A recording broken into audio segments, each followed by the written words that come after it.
The New Zealand Gaming Championships League of Legends Premiership is presented by Let's Play Live, Australasia's new home of esports at letsplay.live. Logitech G, bringing you winning gaming devices, mice, keyboards, headsets and controllers. Game with passion, win with science. Logitech G. Twitch, the world's leading social video platform and community for gamers. Twitch.tv. The NZGC is powered by Playtech. Technology at play. Playtech is the #1 custom PC system builder in New Zealand. Visit playtech.co.nz. Players stay at Adina Apartment Hotel at Britomart, Auckland. Book today at adinahotels.com. Adina, official accommodation of the NZGC.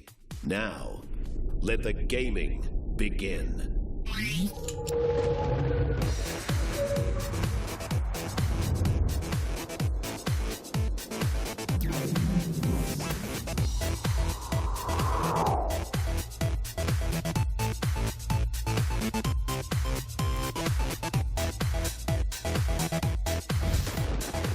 Tonight's matchup, DNA versus the Villains. Week 3, Match 2 of the NZGC League of Legends Premiership.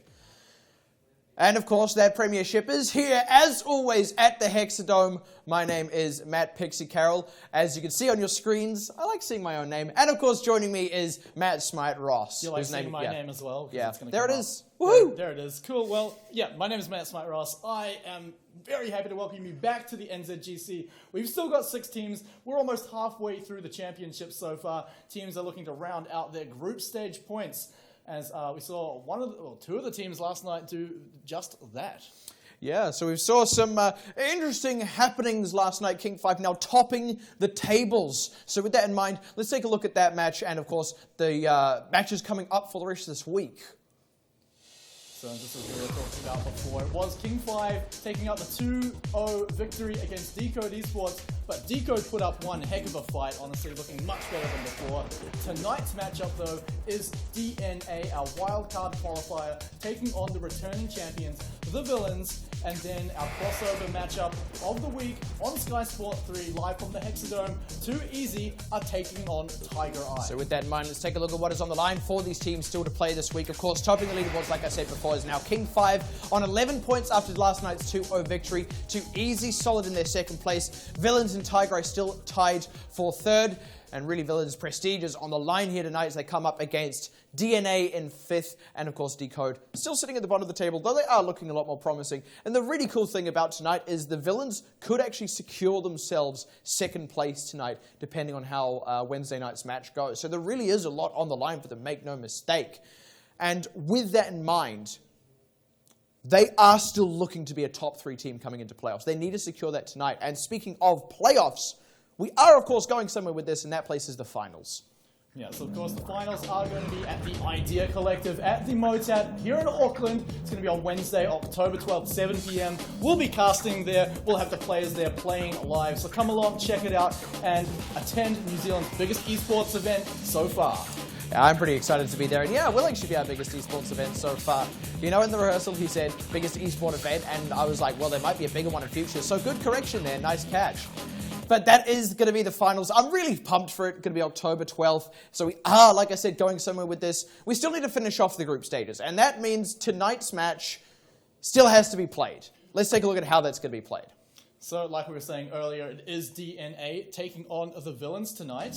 And we'll get that graphic up for you there. There we go. Here's the rosters. Just in case you forgot who they were before. DNA, Villains. Of course, DNA were the wildcard team, and the Villains are our returning champions.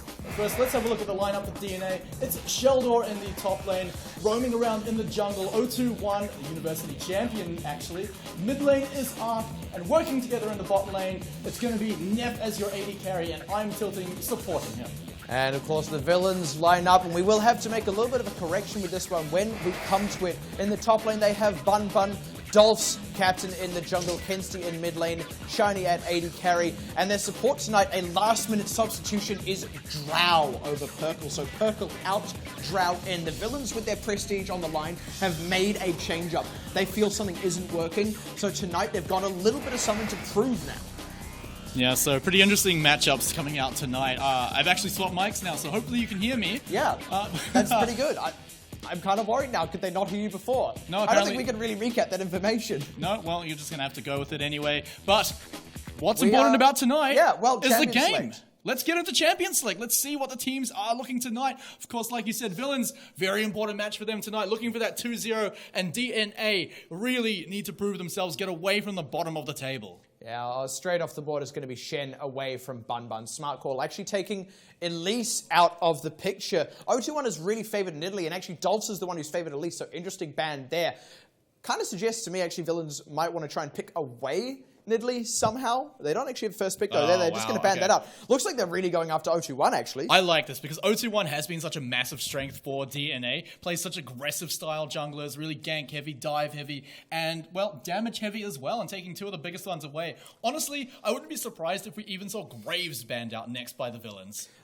Bill-esque is how I would describe 021's playstyle. And actually last night, Bill without the Nidalee on the board, we saw him take Gragas, and it ended up kind of working out for him. He was able to play it very damage-oriented, so that is maybe something in 021's pocket. Hecarim taken away from Dolphs, though. DNA, they've done their homework. They know that the Villains really like to run that. That team comp, though, did fail against Too Easy in the Villains match last week, so DNA is still giving it respect, but I'm not sure that they necessarily need to. The last ban out was, of course, Gangplank, and DNA really prioritizing getting that Jhin for Nephtheus. He's always done good work on that. And here we go, Graves. You said it might be banned. I want to see it picked away here. Yeah, of course. Also on the table is that Karma, almost every game so far where Karma hasn't been banned, NZGC teams have picked it up in the first round. Villains actually not opting for that either, and we're going to get old mate Bard coming into support, but also Graves. Yeah, so I like the Graves pickup, like we were just saying. With Elise off the table as well as Nidalee, 021 is going to be forced onto a supportive jungler. He can't actually take a carry jungler. If he does, it's going to be a little bit, I don't want to say subpar, but at least, you know, not that S tier of junglers. And yeah, it's going to be Rek'Sai that he's hovering over, probably going to be locking in. And I'm tilting at long last after what, 2 whole weekends of qualifiers for these guys, and then 2 weeks of competition, has finally had Sona slip through the cracks for himself. And this is the price that the Villains are paying for targeting 021 so hard with their bans. Red side, you do have to end up banning out Gangplank if you don't want to deal with a champion that strong. But honestly, we have not seen the Sona pick yet so far. We'll see if I'm tilting Sona that he plays so much in solo queue is almost known as a one-trick pony for that champion. We'll see if it's actually true. Actually, I believe we did see it in the open qualifier. Yes. We only saw it in 1 or 2 games, and there were games that DNA won, and it was the teams that started banning it away that were the ones that knocked DNA out and actually forced them to get in through the wildcard qualifier instead. So, I mean, this is his champion, right? This is what I'm Tilting is known for. And he's played well on other supports too. So the Villains, either they have a plan for this or this slipped their minds and now they need to react fast. And their reaction seems to be Ezreal so far for that bottom lane and then Victor. I'm seeing a very squishy team comp here out of Villains. It's squishy, but it makes sense. You're picking a mid laner in, blindly, so you want to have a safe one. So Victor works for that. The Ezreal works into the Sona as a champion that can sit back, farm from a distance if he needs to. If the Sona gets too aggressive and just completely outdamages you, you still have Bard to keep up the sustain. So I like the lane together. They have a lot of escape potential and a lot of long-range poke and farm potential. And I really like this pickup here. It's going to be the Lysandra. That will be handed over to Ark. I mean, as it is, Lysandra Victor, solid matchup. Lysandra as well is exactly the mid-range control that DNA need here to let this Sona and Jhin do work in fights. Because that's what they're going to do. 021 will be making the engages, making the setups. You can't really fight through a Lysandra when you're this squishy team comp. I'm also going to pick up the Trundle to that same end. DNA have something really well-rounded out here. Villains, yes. I was going to say, I wouldn't be surprised to see them pick up a Nah here. A, for the good matchup. B, because they sorely need some tankiness. Yeah, honestly, this is the exact pick style that we saw come out from last game, King 5 against Decode. They last picked their top laner. It was Nah into a Trundle. Honestly, it's a great lane matchup and brings you so much team fight potential, particularly when you're running a support like Sona. Quite squishy, quite vulnerable if caught out of position, which Nah can really take advantage of. And quite often, Sona will go for a flash engage with her ultimate. But in any case... In any case, right, they still haven't locked in the Nah, but I can't see why they wouldn't. It also, there it goes. It meshes really not well at all surprised with to the rest see of that, the team. By the way, apologies for the silence there. I had to cough. It happens to the best of us. Yeah, I actually want to talk about something a little bit different here. I mean, we can say a lot about the Nah. I want to touch quickly on this Bard Ezreal because Nepthius, super comfortable on Jhin. I'm tilting, hugely comfortable on Sona. Shiny, and we haven't actually seen much of Drell's champion pool, but he is good, but we haven't seen the villains play with a Bard yet, and that means we haven't seen the rest of their team play around a Bard. We also haven't seen Shiny on Ezreal, so this is villains on something a little bit different, so I'm excited to see if maybe this is their counter to DNA's comfort bottom lane. They're definitely going for safety rather than aggression. They're, purely because of the Ezreal pick, right? They can't go for aggressive kills. They can get good trades against the Sona, but you have to get very good trades because, of course, the sustain that comes with the Sona, and I'm tilting, hopefully, he's going to play incredibly well, incredibly safely in position, so not looking to lose out on trades. So it's going to be an interesting bottom lane matchup, I feel.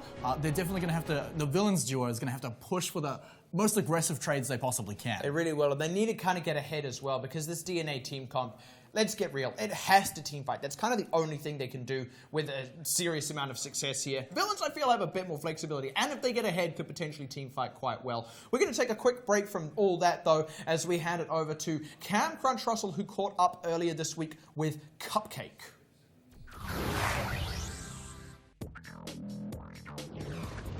A lot of controversy in the NZGC this week with one player in particular from the villains, the captain Dolphs, firing shots everywhere, calling multiple teams garbage.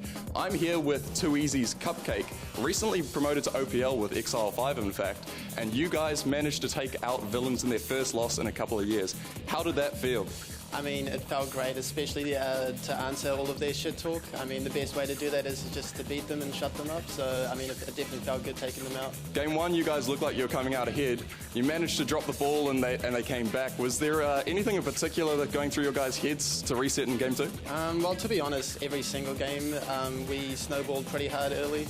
And it was just mistakes on us that cost us Game 1, and the rest of the games we didn't make as many mistakes. So credit to them for capitalizing on some of those mistakes, but really it was all on us. So yeah, we felt in control the whole time.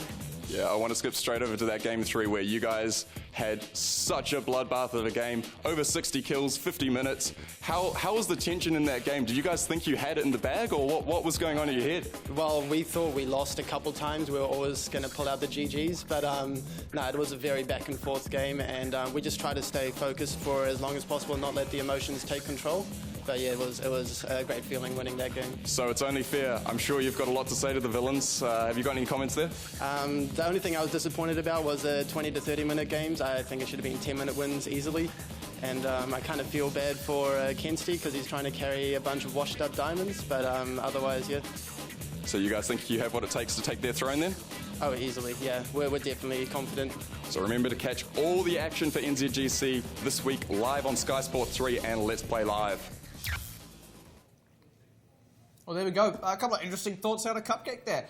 I want to take another look at these team comps, right? I touched on it just before we went to that. DNA, they kind of have to team fight. The reason for that is because they would kind of like to split push, maybe, but with the Nah against the Trundle, that's really just not going to be an option for them. On the flip side of that, though, villains have a bit more of a vague win condition, right? It's really just whatever DNA are struggling to do is how villains can kind of make the win happen for themselves, I feel. Villains do have a lot to punish DNA on any awkward engages because, of course, they've got Graves who can put out a lot of damage in a straight line. They've also got Victor who, if DNA engage in a choke point, you've got the Chaos Storm? Is it Chaos Storm? The ultimate? Yeah, the ultimate. Chaos Storm, mind blanked on it completely there. But you still got it right, so it wasn't really a mind blank. Well, in any case, it just didn't sound right. But tight corridors is exactly where villains wants to fight, and to the same extent so do DNA, but they're going to find it harder to match those fights unless they've every 5 minutes they've got a flash on Sona for that ult engage. Yeah, the thing, I was also mentioning this as well, DNA, if they don't have the flash ult for Sona, they can just kind of try and get the position right for it, which isn't ideal, but they do also have the Rek'Sai, whereas villains only really have the Trundle if they want to go for full 5-on-5 fights as they're engaged. Villains have got the Nah. Sorry, the Nah, that's what I was thinking of that top lane. I don't know why I said Trundle, because I was even that's envisioning a Nah. We've both messed up tonight. Yeah. You a little bit more, but that's all right. That cuts deep, man. I'm so sorry. But they do have the Nah as their kind of proprietary engage, right? But when that is down, or even when they do use that, they're going right on top of the Rek'Sai and the Sona. So I feel like no matter how you slice it, unless villains are really far ahead, DNA do just have the stronger team fight. So I feel the villain's way to get ahead here is going to be all about Dolphs on that Graves. He has to be ahead. They got pick, but it's all damage-oriented pick. Yeah, and that's exactly what happens when you bring out a damage carry from the jungle, right? And it's such a staple of New Zealand teams that all the junglers love their Nidalee, Elise, their Graves, and Dolphs falling back on this one is just no surprise at all. But like you said, yes, it does need to snowball, it does need to get ahead, and you pair that up with Ezreal, it's a lot of nice line damage. So if they're coming in at you in a straight line from the lane or even out of the jungle, then it's great for them to use against the enemy team. And with all those straight lines in mind, we have a straight line from base to base here as we hit the rift. Both teams wanting to march on down said line. DNA taking up the blue side. Villains starting on the red side. And a lot to be seen from this Villains new lineup here. Like we said, Prestige on the line. DNA, on the other hand, desperate to get a few more points on the board. And could we see the slow decline of the Villains after their loss to 2-easy last week? The Villains aren't out just for prestige either. They need to get points to see the best they possibly can into the playoffs. King 5 are already untouchable at the top of the table, so they're not looking to get ahead of them. They need to get second at best, and depending on how tomorrow night's goes, they could be untouchable from second place. So Villains definitely up for the 2-0, and they'll be looking to demoralize DNA at the start. But Dolphs, he gets a cheeky ward and doesn't take any damage for it. Just taking a quick ward. And I like that ward. I mean, it's a defensive fan up from both of these teams. Dolphs has got his team just a little bit more information. It's not like we're going to see any lane swaps or anything, but he does at least get an idea of where 021 may or may not go. That ward will probably die by the time 021 gets there. But in any case, Dolphs will walk up to the top side. Total deprivation of information. Yeah, so both junglers getting a pretty good start. Let's talk about the lane matchups, all right? So you've got the mid lane, which you didn't get to touch on in the champion select, right? Victor against Lissandra. Both have a lot of wave clear. Both have a lot of safety. However, Ark is able to run teleport out of that because he's forcing Kenzie to run cleanse against the ultimate. So I feel like he's going to bring more to his team having that teleport. Yeah, and the other thing with that teleport is it's Lissandra. Yes. Lissandra turns up. She ults someone. She either closes out a fight or turns a fight in your team's favor. And that means there's a lot of pressure for the Villains to actually have their mid laner prepared for those Lissandra teleports, right? If they want to make a fight happen, they need to bring their mid laner in because almost all the time, Lissandra is going to be able to teleport in and even up the numbers of those fights. They can't afford to have a numerical disadvantage by not bringing their mid laner to fight. So that means the Villains have to do a whole lot more setup just for a team fight. That said, though, Kenzie has been one of the strongest mid laners in the tournament so far, almost always consistently outlaning his opponent. And if he can do that this game by just wave clearing, keeping Lissandra underneath the turret so that absolute worst case, Ark teleports away to another team fight, then Kenzie can get the turret down. But best case, he's keeping the mid laner pinned underneath their turret, fearing for their life, drawing jungler attention. Honestly, I feel like Kenzie can do this, so it's something that Ark and DNA as a whole are going to have to be prepared for. And the other thing I kind of want to touch on, because we were mentioning it earlier, right? The Villains aren't necessarily going to be looking for those kinds of fights anyway. They're probably going to be looking for picks. They're looking for vision control and catching people out. And that's something that Ark's teleport isn't so useful in counteracting, right? Because if someone gets picked, they're probably going to die before that teleport finishes, especially with this Villains lineup. Like we said, totally damage-oriented with those picks. They really don't have crowd control. They've got some slows here and there, and technically hard CC if you spend too much time in the gravity field. That's really it if the Gnar isn't in the fight. So they do have a Bard stun as well. But again, a conditional skill shot to land, right? It's not the same kind of thing. It's not like when you take a team that's got like an Ahri and a Rek'Sai and et cetera, et cetera, et cetera. So they don't actually need to set things up to counteract Ark's teleport, if that makes sense. Yep. And that means that Ark either has to use his teleport proactively to make things happen for DNA, or maybe split push. Otherwise, that teleport just kind of ends up being, a summoner spell he's got and not using. Hey man, getting back to lane is super important, fast. Oh, yeah. Get back there, you've spent your gold, you're ready to use that item against your opponent. Super cool to have, right? But in any case, the playstyle of the villains actually plays very similar to King 5, right? They always consistently outlane their opponents, and even if they start losing in the mid-game, they can bring it back with the gold lead they brought from the early on laning phase, just by out-CSing their opponents, getting one more objective than their opponents. So they can use that every single time. So DNA are going to have to focus on getting super ahead to actually counteract that balance, unless they feel like they can actually outlane, out-CS the villains. Yeah, which is always something kind of on the table here, right? And I mean, it's not like that's out of the question either. Like, we're not really saying that to say, you know, oh, the villains normally just outlane everyone. I mean, sometimes they do, sometimes they don't, right? As is to be expected. Sometimes your top laner outlanes and your mid laner doesn't, etc., etc. That's just League of Legends, right? So it's not like DNA have to make proactive moves, otherwise the villains just outscale them because they're better players. It's not like that at all. Actually, I feel like the onus really is on the villains to be proactive because of how DNA's team comp works. It is a more proactive team comp, and with that in mind, we're going to go ahead and jump back into game where these junglers are starting off their clears, and we're going to see both bottom laners picking up that early jungle cab. Apologies for the delays there. I'm very excited for this match. I mean, we've talked about how the villains, they have something to prove, but you also touched on they need to get points on the board still, especially after getting taking the loss, to Too Easy last week, who are now sitting above them. Yeah, I mean, a lot of the time we talk about being prepared to move into playoffs, but at the end of the day, points are your best way to move comfortably into them and actually get the best match up possible. Dolphs, he's going to finish clearing up that red buff. But I want to draw the attention to sort of what we were talking about before, the Arc and his teleport. But in the bottom lane, the shot caller, I believe, is actually Neftis for DNA. So he'll be calling the shots. He'll be calling out to Arc saying, hey, buddy, we need some help down in the bottom lane. Throw out your teleport now, or he'll even give him a little bit of warning. We're going to draw them in. We're going to bait them in. So I feel like having your shot caller down there is where they're going to be looked to going for the advantage, particularly with that Sonar ult at level 6. Yeah, I would not be surprised to see that at all. And of course, getting that Jhin, they first picked it for Neftis. He's super comfortable on it, and we're actually already starting to see that, a little bit of the poke. It's only level 2 as well. I see them just getting a bit of a natural edge in this lane even. And of course, Drow, like we said, has been a last-minute substitution, right? We didn't even have the team graphic with Drow's name on it. That's how last-minute this was. So perhaps this shiny Drow lane isn't as well practiced in any case as Neftis, and I'm tilting. Drow would not come in for the villains, though, unless he was absolutely prepared for it. And villains wouldn't bring him on if he wasn't going to be one of the best fits, right? So it's also interesting to see, because he's got a different champion pool. We haven't seen Bard in the tournament so far. So we'll see how teams play around that. At least not out of villains. Yeah, not out of villains, right? Dolphs, he's going to be a little bit late to the Scuttle Crab party. Not going to steal it, like we saw actually quite a lot coming up from Puni stealing it a lot last night. Yeah, especially against Dolphs. In fact, Dolphs, one of the junglers that really prioritizes. Oh, Neftis tried to go for the crit there, throws it off onto Shiny instead. But yeah, Dolph's normally someone who goes for the Scuttle Crab. So actually, O2-1, instead of contesting it, was kind of one step ahead in the clear, is actually going to take a late blue buff here for the sake of getting that Scuttle Crab early.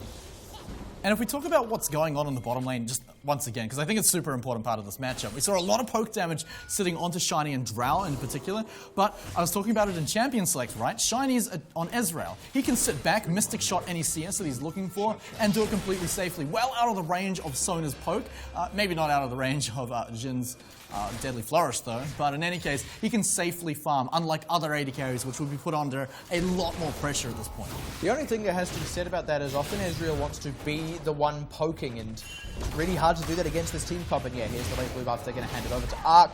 Going to try and give him a... Oh no, the red buff burn! Oh! Arc didn't get it. He's actually going to have to blow the teleport to get back to lane. That's actually massively important right now. Arc could absolutely use it. He prepared for it by burning his mana on the wave before. Shiny, he'll be alright, don't worry. Yeah, he probably will. But I say probably. He's recording. He's fine. Yeah, so Arc, like you said, he's going to have to use that teleport. So there you go. There's that 30 seconds you've just saved from walking to the, not having to walk to lane. I used to do that. Nice and comfy, right? I used to do that all the time. I used to take teleport and clarity on Brand mid. This is back in Season 3. And you'd go to lane, you'd just throw down your abilities constantly. You'd zone them from CS, often get damage, and then you'd use clarity and get even more damage. And either you force them out of lane, or you just teleport back in and get a kill. Okay, super important what we actually saw on the screen right there. Hopefully Sheldor lives for a little while longer. Dolphs actually stomped a tunnel in the enemy jungle, right? O2-1 can know this if he was paying attention to the map, and Sheldor could have been prepared. Actually, yeah. Oh, nice flash by Sheldor dodging out that end of the line there, and Dolph's committing his own flash, so Sheldor's going to be fine. And it's actually a significant cooldown for Dolphs as well. Normally it's not so much for the junglers, but Dolphs, without any other proprietary engage, kind of needs that as a bit of a gap closer in some of, against some of these champions, rather, when he's ganking. And 021 actually matching the jungler being in the top lane, so he's going to move in, steal a few camps, probably drop vision of his own. Does he actually have his warding totem up? He doesn't have it up, so he's not going to get any wards down. Not quite so much. He does smite away the wolf, though, to get the wolf spirit. And this is Ark also moving in. Yeah, he doesn't have the teleport. This will have been called for sure, right? And Kenzie can start reacting, but they're going to go for a dive here. Ark, he's just going to wait for a moment. They've got the ward down now. Oh, and this is Shiny so overextended. He has flash and his blink, though. Here comes Ark coming on in. They're in behind. Shiny has to figure out where to go. He gets frozen up, stunned up. No way he's living first blood. Hand that one over to Ark. They might even want to pick up a dragon here. Yeah, it's only the 80 carry down. They do have the numbers advantage, but they've got to be careful around things like Dolphs and Kenzie, right? Kenzie, now level 6. Chaos Storm is a massive powerhouse around that dragon in those tight areas. It's an Infernal Drake too. You don't want to risk losing that out to a team-fighting team. So Ark is going to be able to just return to lane. Actually, they're having a bit of a spat with Dolphs here, who's gone a bit too deep, getting knocked up as well. He's very squishy. Dash over the wall. 021 wants it. Right into a gravity field. Ark flashes over to follow it up. Secure it. Dolphs too keen for the vision there. Ark has been able to do this without even losing much CS. You can see trades back some blows. He's got flash. Oh, Ark needs to be careful. He took one blow too many, and yeah, Kenzie has flash. He might want to try to secure it. Ark out of vision. He's trying to get to the turret. Oh, Kenzie commits. 021 can't come in. He's getting collapsed on. Yeah, but here's the collapse from I'm tilting. You are dead right. Neptheus as well. Kenzie, he knows there's nowhere for him to go. There's going to be the gravity field down. 021. Oh, the deadly flourish. It's just a bit of damage. 021 sweeps in, picks it up. CS is now dead even, and 2 kills over to Ark in favor. That actually ended up being really great for DNA because it wasted the villain's time. Yeah, Kenzie actually committing quite a lot to that. While he still has his cleanse, he burned flash in that and ended up only getting a 1-for-1 trade. And now having a look at the CS, importantly, like you said, Nephthys coming back, still getting ahead in the CS. He's actually looking quite fine. And Israel, he's at the moment where he's got Tears of the Goddess, so he's still building up. Yeah, the CS advantage, right? He gets a CS advantage. They got the kill on Shiny as well. They left lane to secure the one on Kenzie, and he's still come back with an advantage. This is really, really solid for DNA, like I said. And as well, mid lane items there. So it's actually 2 kills on Ark really is super important because his teleport's going to be back up in about a minute, right? And that's when DNA can be the proactive team once again. Send Ark down to the bottom lane. 021 can come down for the party as well, using the tunnel over the walls. As you can see, villains haven't even reacted by warding the river and that tri-bush. They really need to get onto that if they're looking to not have the same thing happen again. That's the thing, the villains are actually not looking super proactive here. The most proactive thing we really saw was Dolphs trying to go in for deep vision, which wasn't really something he could have done safely at that time. So it cost them. They're now about 1k gold behind, and there's some kills in very important places for DNA. Dolphs now starting to make a bit of a proactive move, but they need to make a lot more than just this. Meganar has run out, so, well, the ultimate's not going to be there for Sheldon, against Sheldon. Whoa! Dolphs is hanging nearby, but yeah, never mind all that. They're going to actually... Oh, a nice Bard ult to stop that one off. Drow, actually, the stun goes right. 021, he might want to make this happen. Throws down the smite. They're just going to throw the heal out as he tanked up some turret shots. Now Dolph's going big in the top lane. Sorry, Sheldon goes aggressive on Bun Bun, but that might be too far. The ultimate comes out from Dolphs, but he's under turret. Sheldon, ooh, tried to throw down a pillar. It was on cooldown. Both of these members are low, but there's no one here to respond. They saw 021 at the bottom lane, and they're going to try and pick up this turret. And they've got Kenzie pinning Ark down in the middle lane, but cleverly enough, DNA are reacting, looking to take down the Infernal Drake. It's going down slowly, but they should be able to take it. But yeah, villains too far away to contest. Villains are going to get the monetary advantage here by getting the first turret of the game, picking up the initial demolition gold. Yeah, first turret drops. Get some bonus gold for that one. They're actually able to keep Neptheus in lane there. Nice one for them. Kind of helps them keep that CS advantage that is doing so well for them. They roam, send 021 down.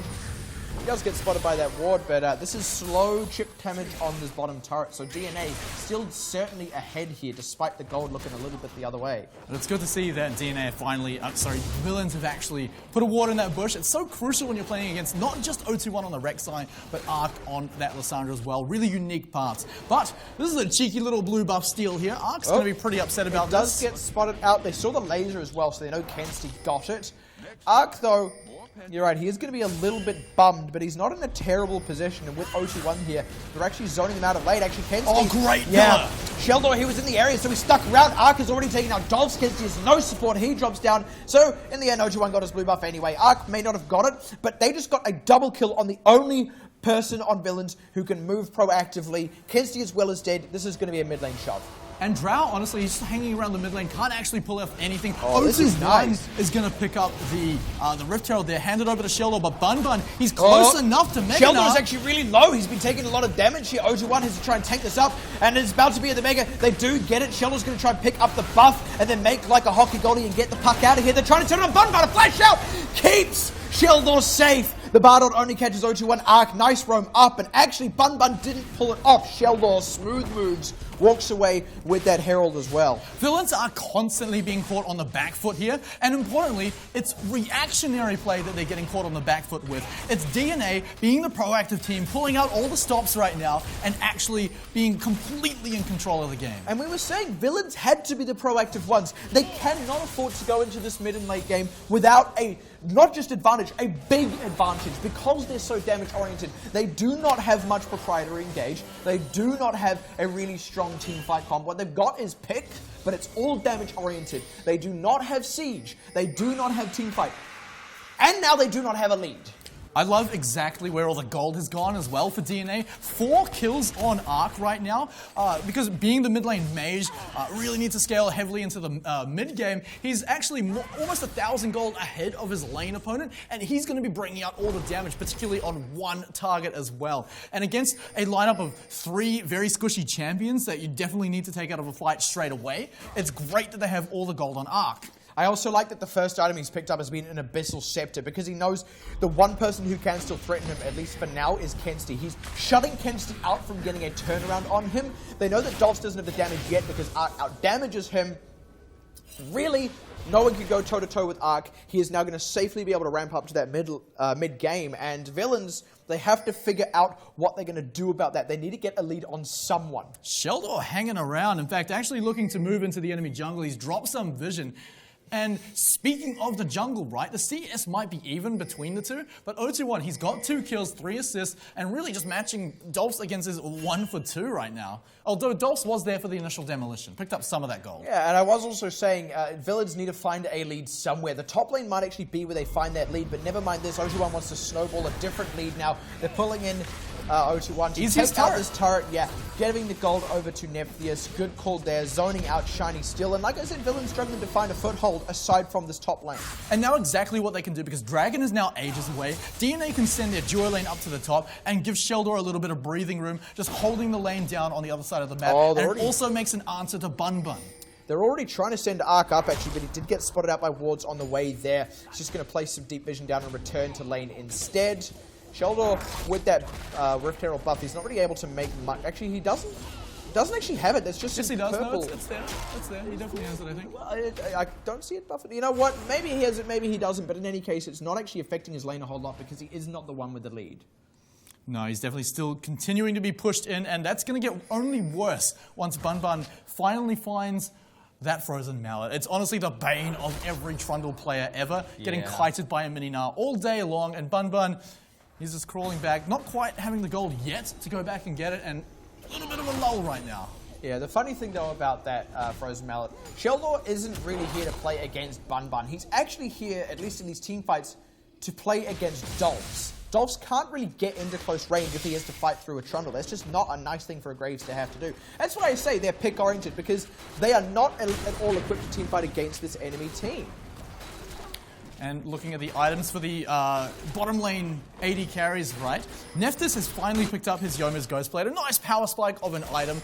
And compared to Shiny, right, he's had to build Mana Immune, still stacking up, trying to move into that mid game, hasn't even picked up a Sheen yet. So between the AD carries, right, Nephthys is bringing a huge amount more. Yeah. But Kenzie and Shiny and even Drow now looking to turn their eyes on this mid lane he's turret. Still got a Cull as well, and actually by going for this mid lane turret, Shiny slows down the CS. Oh, they caught him! Oh, they've caught Shiny, the flash crescendo! Oh, what a Bard ult though. Drow keeping this one going. Nephtheus, he's going to have to stand back and maybe channel that ult. The Chaos Storm going to stop that for a moment. Does actually look like Shiny will be able to get out for now, but a great reactionary move there by DNA. They are in a good position to start sieging out this mid lane.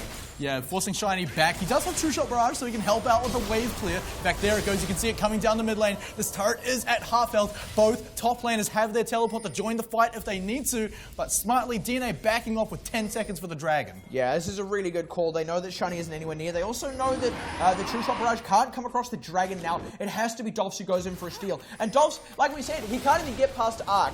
Top laners can still commit teleport. Bun not too far away from Mega. There is the opportunity for villains to go in here. Arc, though, with that 4 kill amount of gold right now, holding off that choke point, but this dragon is still dropping slowly. They're going in. And Arc's not actually in position for this. He's forced to flash in, but he does get Shiny. What? Oh, there's damage here. Now Drow drops. Nephtheus melts everyone, and he hasn't even used his ult. Finally, the curtain call, and it could be curtains for villains if they can catch. Yes, they can! The triple kill, the fourth shot. Bun the only one to walk away from a fight at 16 minutes. Villains, they don't have a foothold. Now they've got nothing. 10 kills to 2 against the defending champions from last year's NZGC. They're in prime position to take advantage of that 4 kills. Of course, they already picked up the dragon, a tier 2 turret in the bottom lane as well. It's going to give Shelter a lot of time. Yeah, let's take a look at how that fight played out. It was just Arc on the back line, really prioritizing the damage, and the rest of the damage from Nephtheus totally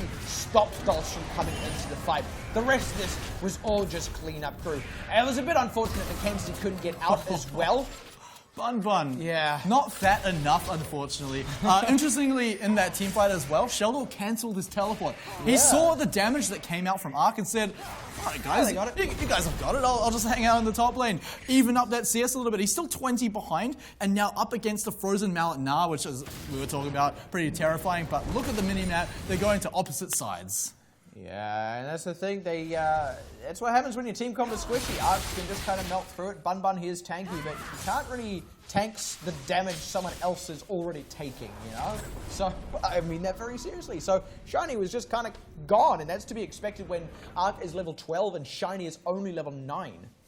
To be fair, though, DNA need to start using their advantage now. They've got a very mid-game heavy composition. Yes, Nephtheus will scale very well into the late game, but so does Israel in terms of what their composition wants to do, which is sit back, throw out mystic shots, and poke down the enemy team, and then go into a team fight with the advantage. But in any case, DNA, they've got to get the ball rolling right now because villains that are known for their macro play and even pulling back games that are behind.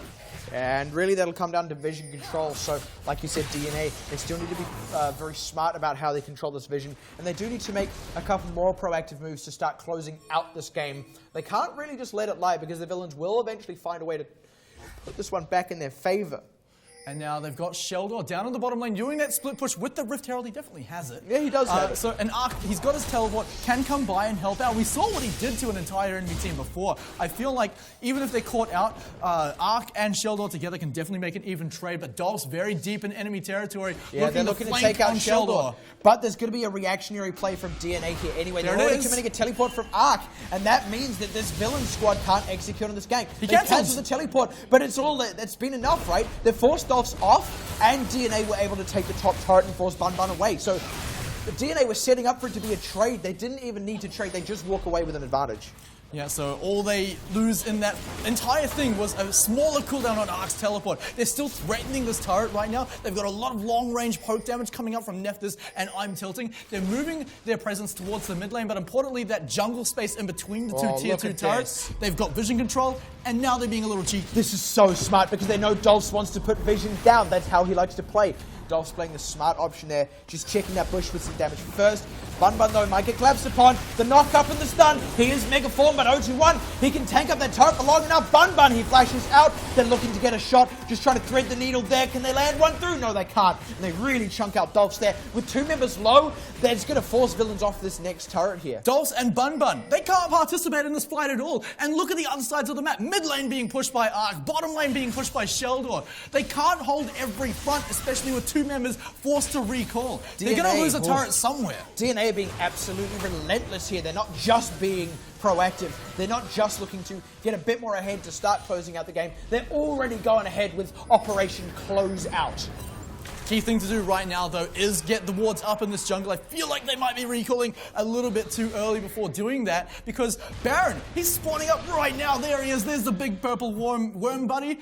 But you can't see... They do have a lot of vision around the pit itself, at least. But that jungle area behind the Baron is super important, particularly how both teams like to fight their team fights in tight corridors. Yeah, and you can already see on your screens right there, they have a pink ward still, Villains in that side rush. There is a ward for DNA just behind the Baron pit, but that's probably going to get cleared out if Villains move in to clear out vision. That's, just one of the bushes you check. I mean, that other vision down, DNA will lose what vision they have in there. In any case, they are still the ones with the lead. They may not set up for this Baron just yet. Maybe you want to bait it, but in any case, the ball is in their end of the court, and I'm excited to see what they plan to do to close this out. Best thing for DNA to do right now is force a fight when Bun Bun is still in his mini form, as far away from mega form as possible, because we've seen so many games where a Gnar ultimate completely swings the fight, even the game back in the favor of the team behind.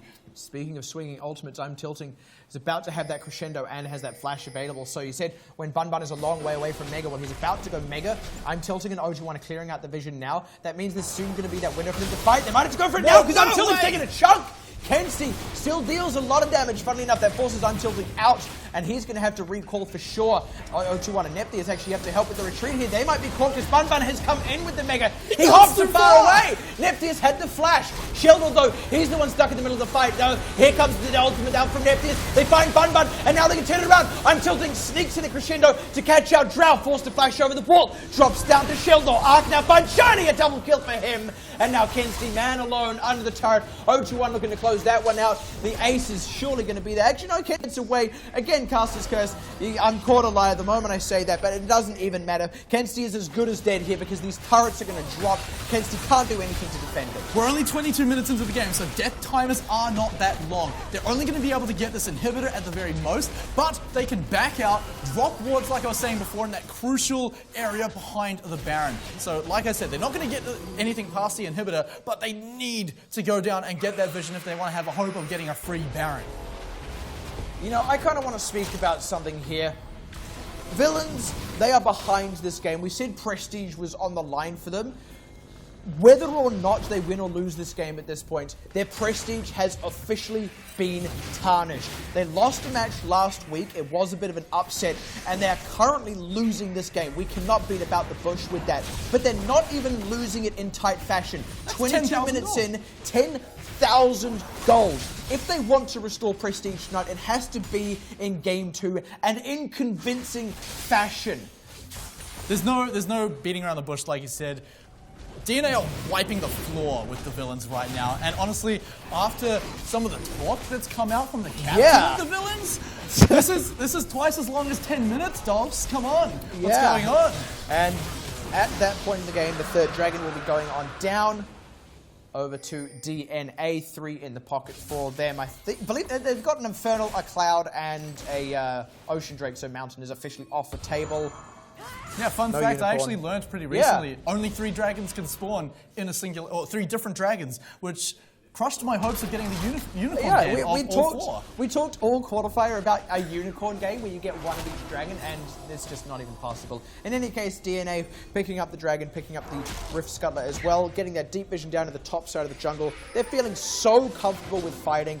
The Villains, I think there is a way back in this game, but it's getting a pick because DNA mispositioned. They are not a team known for that. There's also so much they have to call out, which might actually happen right now. Dolls, a little bit caught out here. Already with the subjugate running, now gets stunned up. Nepthius is going to open out the ult. Someone has to tank it. Yeah, I don't think Kenzie can really afford to tank it. Actually, Nepthius stopped up by the Bard ult. Nice one there from Drow. That does save Dolphs' life, but this is now a 5v4 siege. The Villains can't even out-clear, let alone hold 4 versus 5. And not to mention the super minions are about to knock down the front door in the top lane. So now that gives DNA the freedom to push down the mid lane, push down the bottom lane. They're already doing that. This should be a free turret here. They're looking for Kenzie. Yeah, they got the slow, and OG1 was already in position. They now catch Bun Bun as well, who is in mini form. I don't think they can quite follow it up. They do actually catch I'm Tilting there, but they will get the turret here, DNA. Sheldon on the retreat. He really needs to get out, actually. A teleport going to be committed This now could be for big. Ark. 021 is caught out, but he's trying to put it back on the drum. Ark in the middle of it. Gets done up against the wall. Overcommitment. This is how the villains can work their way back in, because that was a misposition by DNA. A rare one to be sure, but a misposition nonetheless. And the question is, what will the villains get on top of this? I'm also not going to lie.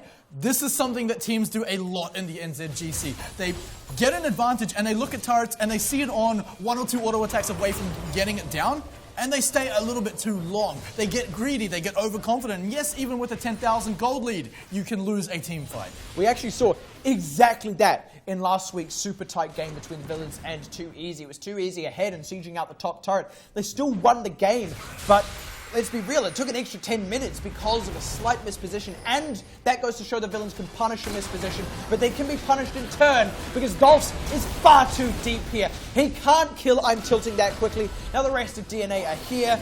Oh, they're going to turn this into a 4v5, and the question is, what do they do from there? The important thing as well, from that last team fight that the villains won, they got nothing. They didn't get a dragon, they didn't get a turret. In fact, look, there's only a single turret down for DNA right now, and now with the jungler gone, Dolph's still respawning, they can position for a 4v5 against the Baron with no hope of the enemy team stealing it. Yeah, the villains, they couldn't actually find anything extra off that one advantageous team fight they got against DNA. Now it's going to be DNA picking up a Baron. I don't see villains really All or contesting nothing for the this. villains here. Yeah, they might want to try and commit. I don't think they can without Bun Bun in Mega Form. There goes the Baron, sniped away by Ojo, or sniped away, smited away. In fact, the ultimate did connect for Drow, but really that didn't mean anything.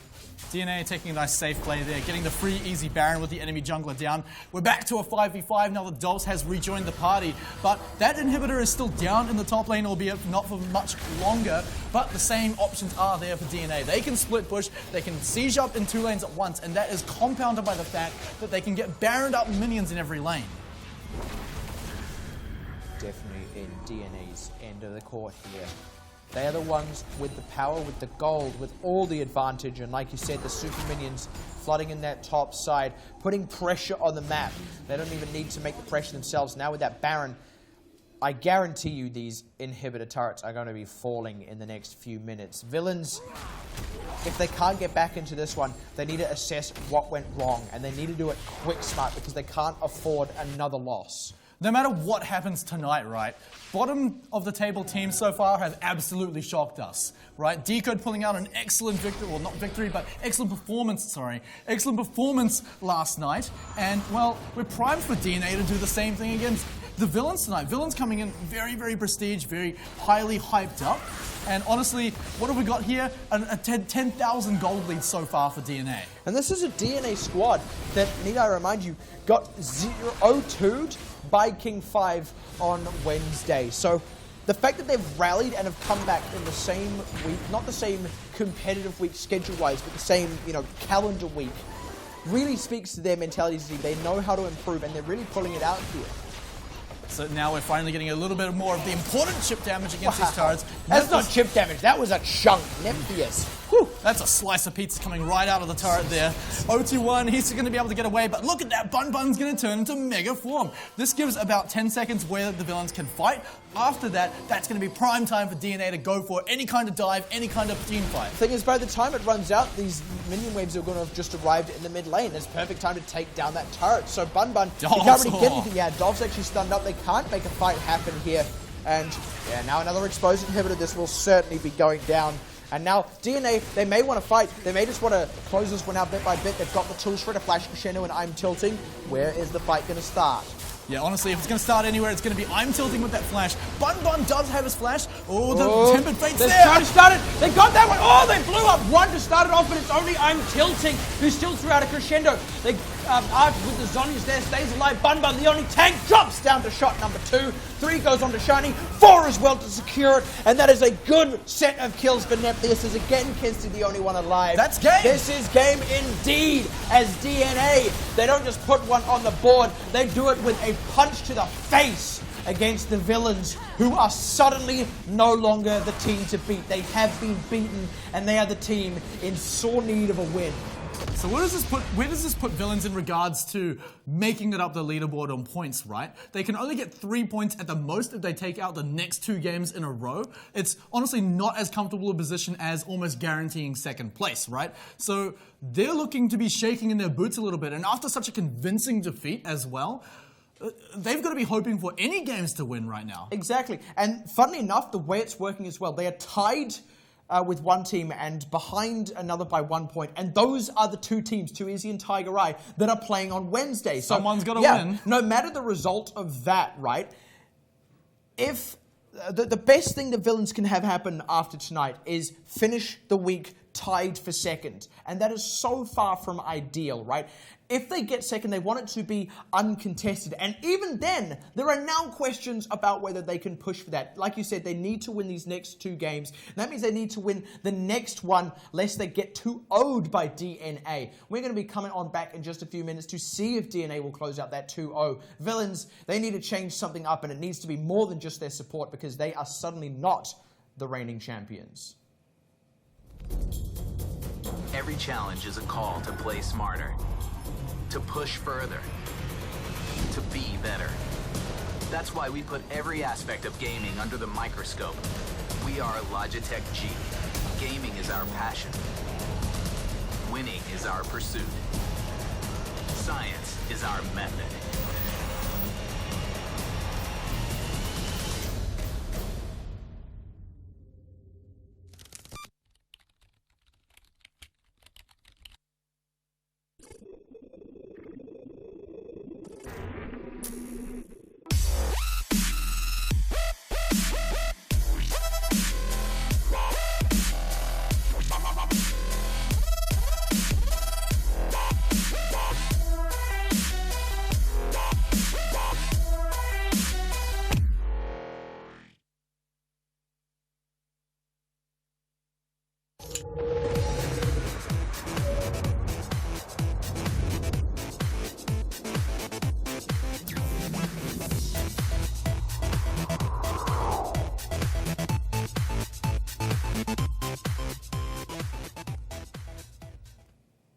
Thank you very much for holding tight. And of course, welcome back.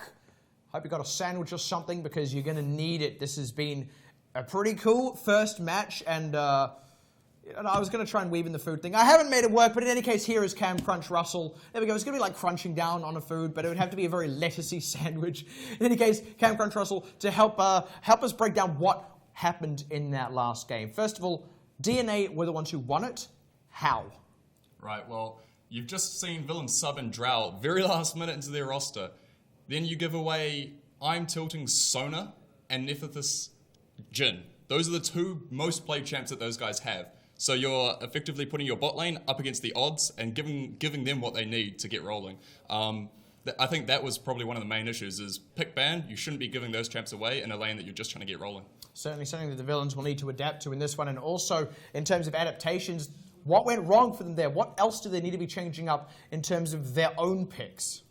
Right, well, their win conditions weren't that clear there. They had a lot of burst and were trying to obviously catch people out, like we saw in that last fight with a Bard ult, and then have everyone just burst down the enemy comp there. But if you can't manage to do that cleanly, Nephthys can just turn around with that Jhin and be able to take you down. So whether that's the issue, because he's been playing it so consistently and so consistently well as well, that maybe that's what they need to be able to take off the board in order to get a better win condition for their picks. It felt like both teams had a similar win condition, which was fighting in tight corridors and very heavy on the team fight front. But DNA just had the better composition for it, right? They Arc getting ahead in the early game was so key to that, just because his ultimate and the fight around the dragon, where we saw him actually just almost kill straight away 3 members of the enemy team. That ties into how squishy the Villains were as well. So I feel like the end of the story, and touching on what Cam said, right, is that Villains had the same win condition, but it was harder to get with their composition. The other thing I kind of want to touch on that you said was, of course, using the Bard ultimate to engage. They wanted to try and get that catch and maybe burst down afterwards. The only time they ever got that was right at the end when they were already behind. So what do they need to be changing to get ahead by that point if they do get that catch? Because they weren't ahead in the early game. Yeah, and you did right. Ideally, they wanted to use the Bard ult to stop the Jhin ultimate at all times, and you saw that come out a few times within the game. But when DNA is setting the tempo, then all of a sudden the Bard ult has to be used in different ways, where it's being used suboptimally. You can't get the entire combo right, and because there's such a big mid zone of Rek'Sai and Lissandra in there, it's so hard for them to be able to push through and actually get onto that Jhin. So when you're thinking about the pick ban there, the way that they could have maybe done it is if Nah got some deep teleports or some deeper vision and be able to play more actively on those plays as opposed to reactively and set the tempo, then villains should be able to find a little bit more success in that sort of strategy. I feel like also the touching on the mid laners now is the fact that one of them got to run teleport, the other one had to run cleanse because of the matchup. I feel like dropping Kensti on Victor as well, when he has so many strengths on other mid laners, we've seen him play Kassadin even in what I'd say is a disadvantageous matchup, and actually come out on top. He's played Vlad and come out completely on top. This is the only match I've seen so far where he was going even in CS, but had much less of an effect on the whole game, where in other games he's just almost completely carried his team. Yeah, definitely. Kensti has really stepped up in that sense for villains before, and we just haven't seen it today. So maybe, alter the pick ban, try and get Kensti on something that he can get rolling with. Yeah, and I do want to touch on one last thing before we go ahead and recap these team lineups, and that is, of course, the late substitution of Drow. It seemed that, like you said, they gave the opponent's bottom lane just absolute priority picks, and even then, Shiny and Drow didn't quite seem like they're gelled just yet. So what do villains need to do to maybe play around that here? They might not be able to rely on that bottom lane tonight. Right, well, having Bard was one of the key engage elements there in that last game. Having your new substitute come into a roster and have to be the core engage and make those calls is actually quite a big ask, especially in their first sort of tournament debut. Maybe put him on a secondary follow-up and put Dolphs on an engage champ like Zach or something, and then have Drow follow up on that. And that will help the communication in general in some of those team fighting situations. All right, and of course we have seen Dolphs play those champions before. So with all that in mind, we're going to go ahead and take another look at these team lineups before we get on into Game 2 tonight. Smite, take us away.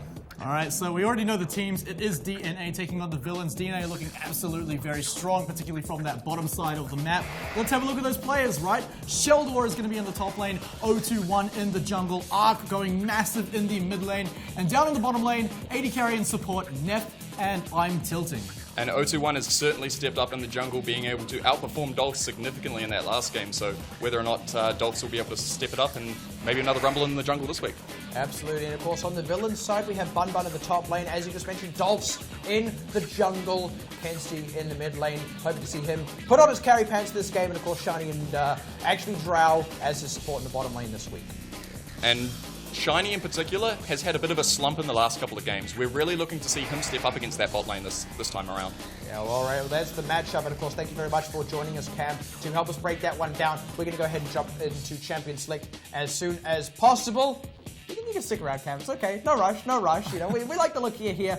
And so, yeah, like I said, we're going to be jumping into that Champion Select, keeping in mind some of the things we've just been talking about. I'm interested to see what they opt to ban out. Wow, already. Yeah, Lissandra, Sona. They're not playing around. Villains know what they did wrong in that pick ban, and it looks like they've already made the adaptation. It's also wildly different because last game, in Game 1, they actually heavily target banned against 0-2-1. 0-2-1 showed, hey look, I can play Rek'Sai just as well as my Nidalee, as my Graves, as my Elise, and just completely showed them up. Yeah. And Funnily enough, 0-2-1 is a good jungler, not just a good Nidalee player. Villains paid for it, right? So now they're targeting the bans where it matters, in that mid lane to get Kensti ahead, and in the bottom lane against I'm Tilting to make up for the fact that they brought on a new support. I like the Sona going away, and Jhin as well. Yeah, they're really targeting out what worked. That does mean they're leaving a lot of things open from their last round of bans, so maybe Jungle. DNA just want to pick them up instead. Yeah, for starters, it's the Nidalee jungle, and maybe this means Dolphs wants to play that, but like Cam was just saying, I would actually like to see Dolphs take some hard engage here. DNA, I expect them to just take away Gangplank as well. It's pretty common on the red side, but Trundle instead. That's pretty interesting because they do have the red side advantage, so you can just pick Gnar into the Trundle if you need to. Yeah. But taking away that gives Gangplank comfort deck.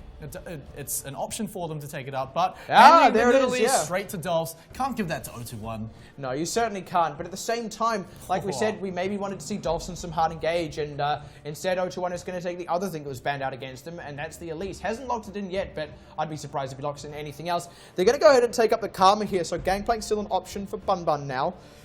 but he will be taking it into a counter pick most likely. Yeah, those are two pretty massive champions to pick up in your first round. Of course, Villains had to pick up something in the jungle, but OT1 just as comfortable on that Elise. And we've seen him play very effectively even on Rek'Sai in Game 1, like I was saying before. Picking up Karma as well takes away a good bot lane synergy coming up from the Villains, because of course, hang on, that's going to be a Caitlyn. Yeah, this is obviously what their plan is instead. They're taking a Caitlyn for Shiny, and as an Echo, I expect that's going to be going into the top lane. It is a flex pick though, so DNA, they can't quite just straight up commit to a counter pick, because they also know that Gangplank is still on the board. So if they want to do a counter pick, it needs to be something that will be good against Echo and Gangplank. DNA could also just pick the Gangplank, right? Yeah, it's not. It does fairly well into Echo as well, and in any case, it's a late game farming champion, so even if you fall behind early on, you can still hit level 6 and win the lane for someone else. Now, Ashe has seen her fair share of nerfs in the latest patch, but I still feel like a strong champion, particularly with that Karma. Sivir is on the table if they want to pick it, and like we were talking about before, that Gangplank could go straight over to Sheldor in the top lane. He has played it a lot, but that's a bit of a Raven special there if Sheldor picks it up. I was going to say I would quite like to see them take a Gangplank here, because it makes them a very hard team to fight into. And yeah, it's going to be the Gangplank. All right. Well, I do get to say it then. With the Ashe lock-in as well, right? If you try and fight into this team, if they're behind, they've got Karma for the retreat, and they've got a bit of crowd control as well to secure their escape. If they're ahead, they throw down a Gangplank ult, they catch them with an Ashe arrow, and they turn the fight back around on you. And look at this Villains lineup. With the Echo and Nidalee, they do probably want to be trying to fight, if not pick. And given the DNA lineup, Villains really have to commit to being a strong pick comp here, because again, I don't feel they'll be able to out-team fight DNA. So as Cam was actually saying before, they might want to put Drow on someone a little less important than Bard. Let's put Drow on someone a bit less important. I know what you mean. A bit less crucial in like the key engage of a team. Someone who can follow up, like Brown could go pretty well with the Caitlyn. Bard I still feel is a strong pick, but Tahm Kench, that's the other guy. Keeping his AD carry safe is key in this matchup. Yeah, and Vladimir, the mid lane mage. Yeah, and the thing I want to say about Tahm Kench before we touch on that Vladimir is, given what I just said about DNA, how they can get a good catch with the Ashe arrow, turn a fight around, or even use that as proprietary engage, I like that the Tahm Kench has been picked up here, because if that arrow hits onto someone like Dolph's on that Nidalee, or like Shiny on that Caitlyn, the Tahm Kench can just swallow them up, get them back to safety, and DNA have to expend more tools to keep the fight going. That's actually a really key thing for the Villains to pick up. Let's talk about Vladimir, though. I'm keen to see what DNA choose to counterpick with, because they do get to counterpick here, but Vlad is a Kensti special right now. Yeah, Kensti, every game he's played, that Vladimir has got miles ahead, and that is terrifying on a Vladimir. It's a really important pick right now for DNA to put Arc on. The Lissandra is off the table. He's not going to be able to pick that. Victor is still an option if he wants to go for a safe wave-clearing champion.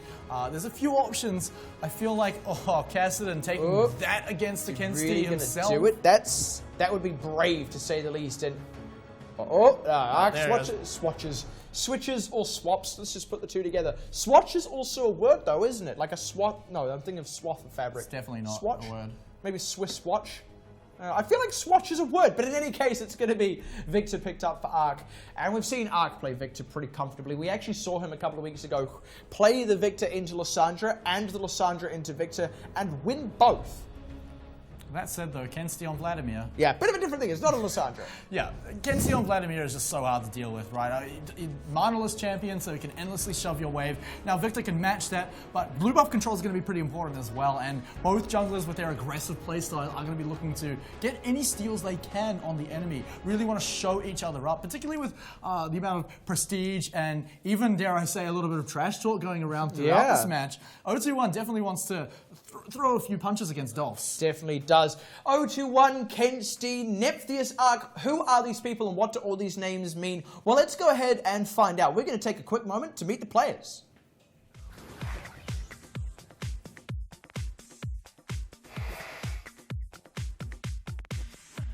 Season 1. Yeah, I've played every season since, but I've gotten into competitive like the last season and a bit. Back in Season 1, I achieved a stunning bronze, or would have been bronze 3 back then. I started playing League back in Season 1. I got to 1450 rating back then. It was a real achievement. Season 3 or 4. End of season 3. Season 2, so it's probably like 4 or 5 years ago.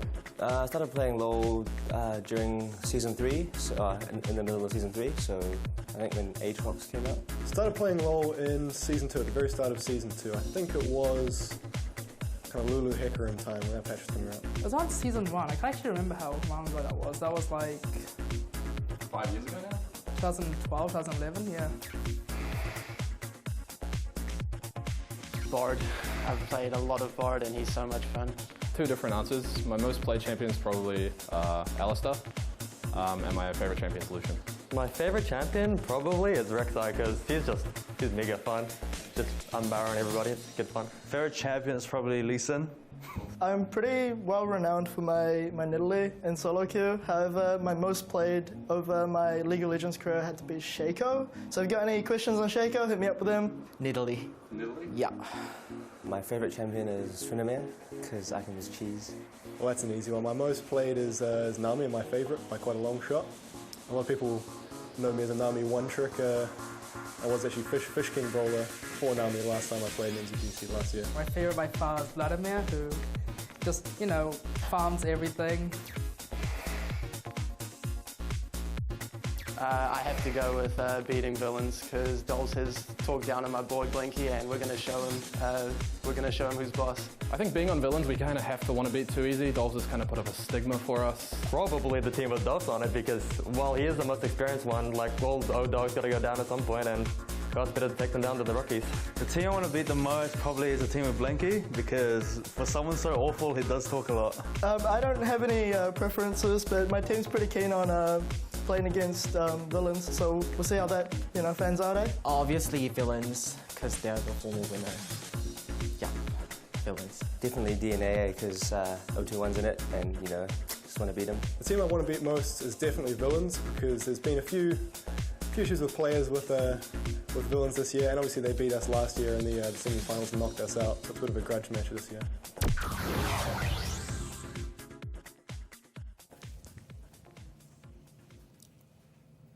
All right, and welcome back. Every single team wanted to beat the villains in that video, and a couple of them already have now.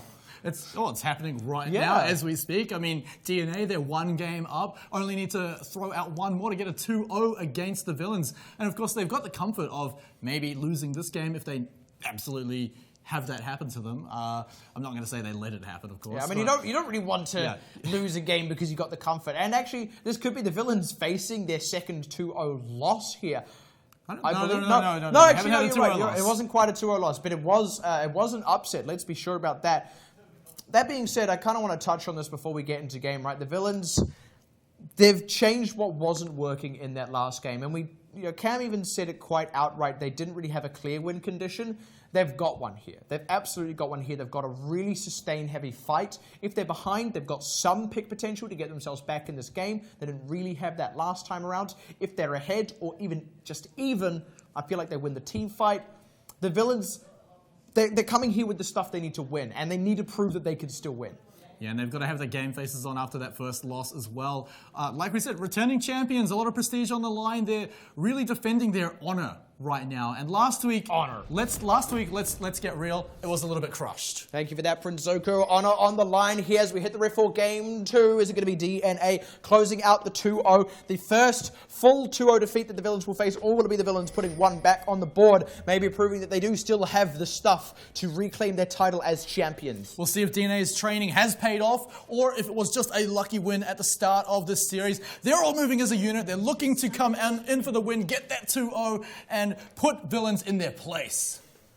Especially after all that trash talk. Drow and Shiny actually moving quite aggressively there. They don't know that it's only I'm tilting. Now they know, and they've seen Neptheus as well. So I'm tilting. Quite able to get anything. Money in the bank right there. He got like, what, 14 gold out of that? That was great. Good stuff for him. Yeah, that Spell Thief's Edge. He can't really cash in on it just yet. But in any case, did land a bit of poke on Drow. I mean, Drow will heal it back up by the time they get in lane. And I kind of want to touch on a couple of these matchups here real quick, because we've mentioned them bit by bit. We talked especially about what this bottom lane provides to the rest of the team in terms of team fighting. But I want to take a look at that matchup specifically, because we saw how crucial it was that I'm Tilting and Neptheus were ahead. Shiny and Drow look like they've got a much more solid lane here.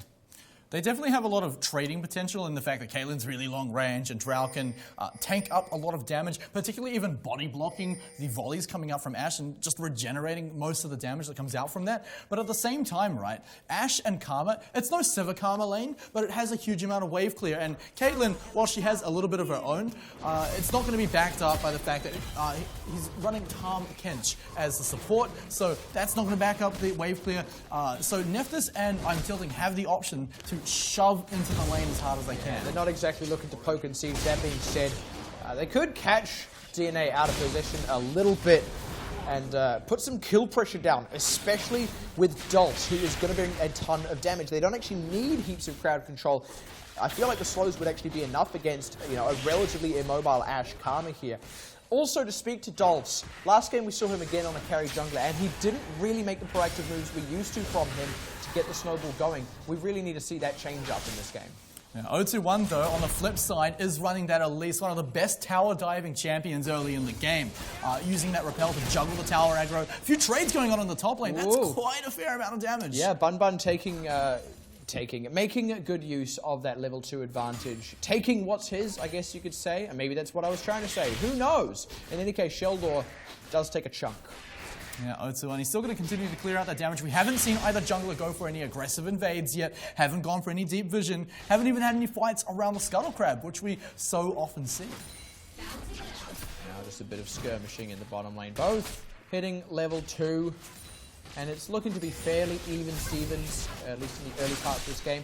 The top lane's a bit of a different story, and that is possibly something Dolphs wants to play to. But yeah, here we go, indeed, 0-2-1 getting the vision down. They know that Dolphs isn't anywhere nearby. He is, in fact, trying to play to that top side of the map. 0-2-1 will go for the Rift Scuttler by that Mountain Drake, and what is he setting up for? Yeah, and the way he's been pathing, actually, he's left blue buff up really quite late, so it could be that he's handing it over to Ark right now. Ark has pushed very heavily into his lane opponent right now, so he does have the option to go back, grab that blue buff.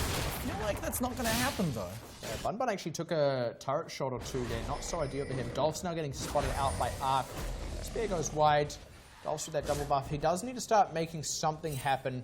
He's going to be pathing out to the bottom side of the jungle instead, where there is that vision 0-2-1 just placed. So if Dolphs does try to make that early proactive move, it's probably going to be spotted out no matter where he goes right now. And Dolph's actually spotted for quite a long duration as well, pathing through the mid lane. So right now, DNA, they can have all the information in the world that they need. They can go aggressive, they can go for trades, particularly in the top lane. But Sheldor, he's stuck underneath his turret. Yeah, this is actually the same as last game. You know, they had all the information on Dolphs. 0-2-1, he's going to go deep into this jungle here to find Dolphs, but actually he's walked over a ward. So there is a potential collapse here for the villains if they want it. That being said, the lanes are pushed up in favor of DNA. So if the villains collapse, they potentially forego CS if they don't get anything. It actually looks like 0-2-1 just going to swing on by, not find Dolphs, drop vision, and maybe try and come up to this mid lane. Actually, again, spotted out, so 0-2-1 just really taking a bit of a time-wasting detour. Taking the scenic route and actually not dropping any memories in the form of wards, right? Oh! He didn't actually drop any wards. Hold up, yeah. Forced to flash. That was the parallel conversions. It was definitely going to land on him.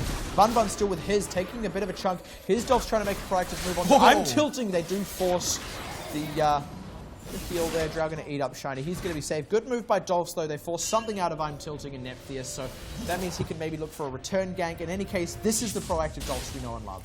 Yeah, and actually just comparing it to what 0-2-1 just did, which was essentially search the bottom lane jungle for Dolphs and not actually find him in any case. Kenzie walking into a bush. Yeah, right into 0-2-1, in fact. It's more than just a bush. It's a spider in that bush, and Kenzie, he is going to be able to flee outwards. And here's Vlad. He'll be able to sustain back up. 0-2-1 needs to get back into that jungle to start CSing up because Dolphs is going to start outpacing him. And still no kills, no gold advantage right now. But in the bottom lane here, you can actually see I'm Tilting almost out of mana, almost out of health. So they're going to have to back off, stay a little bit safe, because that tongue lash that comes out from Drow can actually really set up kills with Shiny. Yeah. It's basically a free pill over Peacemaker into a few auto attacks, maybe even a trap. So you really have to play carefully there. Dolphs, that's a bit wide. Yeah, it is a bit wide, but this is, like I said, the proactive Dolphs. He gets the vision down here. Does actually steal away that big Raptor as well. So Dolphs now starting to make the moves. He's looking a little bit more comfortable this time around. Definitely feeling way more comfortable, and the fact that his lanes are all going even, or actually miles ahead now that I look at it. Bun look at the top very lane. far ahead in CS. Kenzie also ahead in CS, and the bottom lane is going even, which is definitely in favor of Shiny on the late game monster Caitlyn. I think Dolphs is going to look for a dive here, and Sheldon doesn't have 6 yet, so it's a good time to dive a gangplank before your 6 actually. Jesus, Castor's Curse, he's got the 6, so never mind all that. But this does now mean Sheldon can commit that to another lane. So Dolphs could even just come in here for kind of a faux dive, force out the ult, and take that away from pressure elsewhere on the map. Kenzie here, though, he might be getting collapsed upon in this mid lane. He's just staying and fighting. 0-1 couldn't land a stun. Kenzie just walked out in favor. Taxing the lane, man. Yeah. Gotta get that CS, right? Dolphs is hanging around nearby too, but in the bottom lane, that's quite a low health bar for I'm Tilting. He needs to back out. I was talking about how much wave clear. Oh, hang on, never mind. 0-1's arrived. They're going to be safe though. They got the eat from Drow. As the Cannon Barrage comes out, they're going to try and get the stun onto 0-2-1. Trying to get the stun. There's the heal out. Nephius a bit too deep. Shiny putting on the damage. He's got the damage. He does have the damage. Wow, Nephius totally overcommitted there. Drow was able to keep Shiny alive, and that was a lot of resources used by DNA for absolutely nothing. The villains, they just look so much more comfortable. Oh, Drow being a monster of a support right there, looking out for his man Shiny, getting him in his belly, making sure he's safe. But Sheldon, now here's the answer.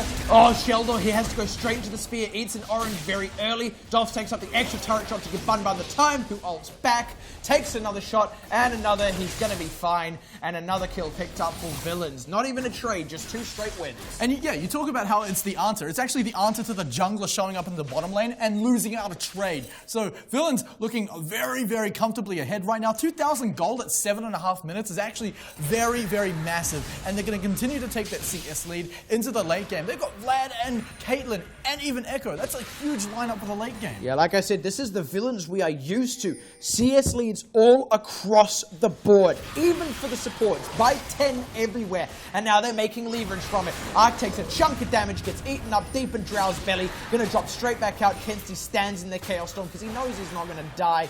Nice roam by Drow.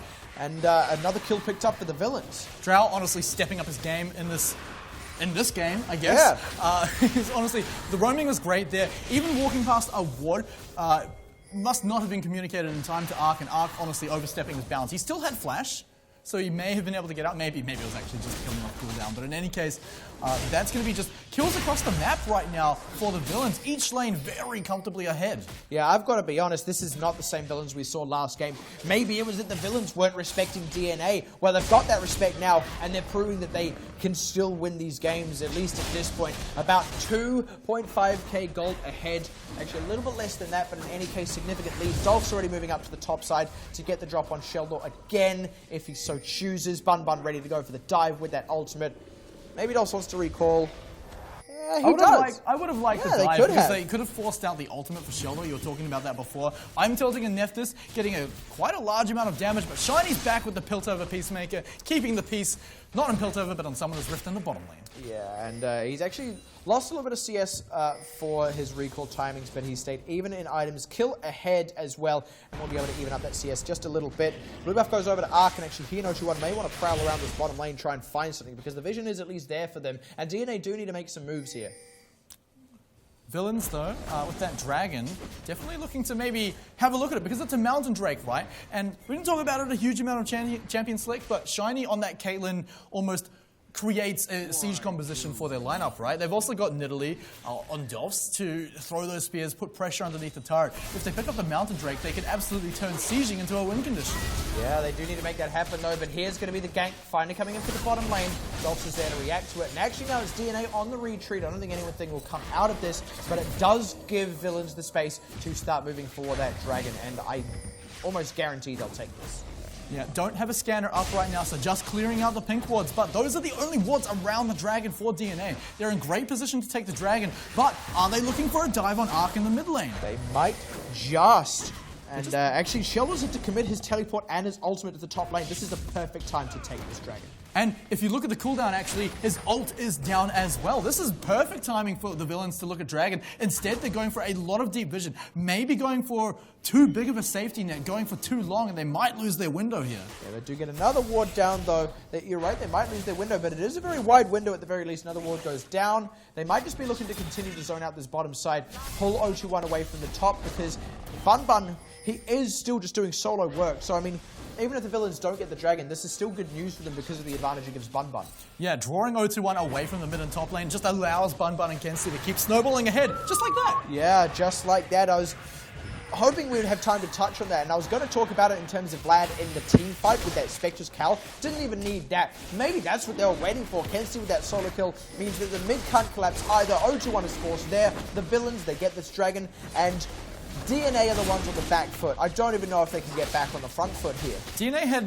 They were playing entirely proactively in the last game, right? Now we're going to see them put up to the test of playing reactively against the villains that's ahead. Yeah, so we'll look at how it happened, here. right? Kenzie, well, he gets dropped underneath the Hailstorm, but honestly, the sustain and the pool keeping him safe from damage, that's just enough to keep him ahead. Yeah, it was really just Ark not respecting the Spectre's Cowl and the amount of damage that Vlad naturally pulls. Spectre's kind of finished off into a Spirit Visage already.